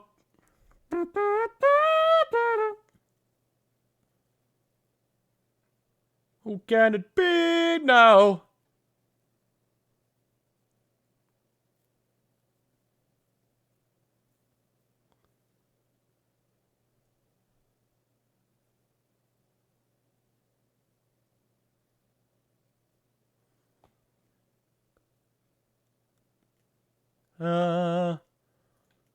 I feel we should give back to this gentleman here. So, we are going to raid with Square Waifu. And a tier 1 sub from, Bokalid. Or Bokalid with, 99. Here's a sub for your sub. Mwah. And we are going to raid, oh, not this person, because I think they're just about to end their stream. Never mind. Give me a minute to determine who to raid. How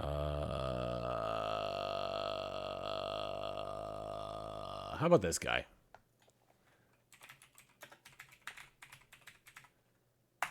We're gonna raid Dan the Enigma, who's playing Yu-Gi-Oh! Forbidden Memories. He might have just started because this looks like the title screen.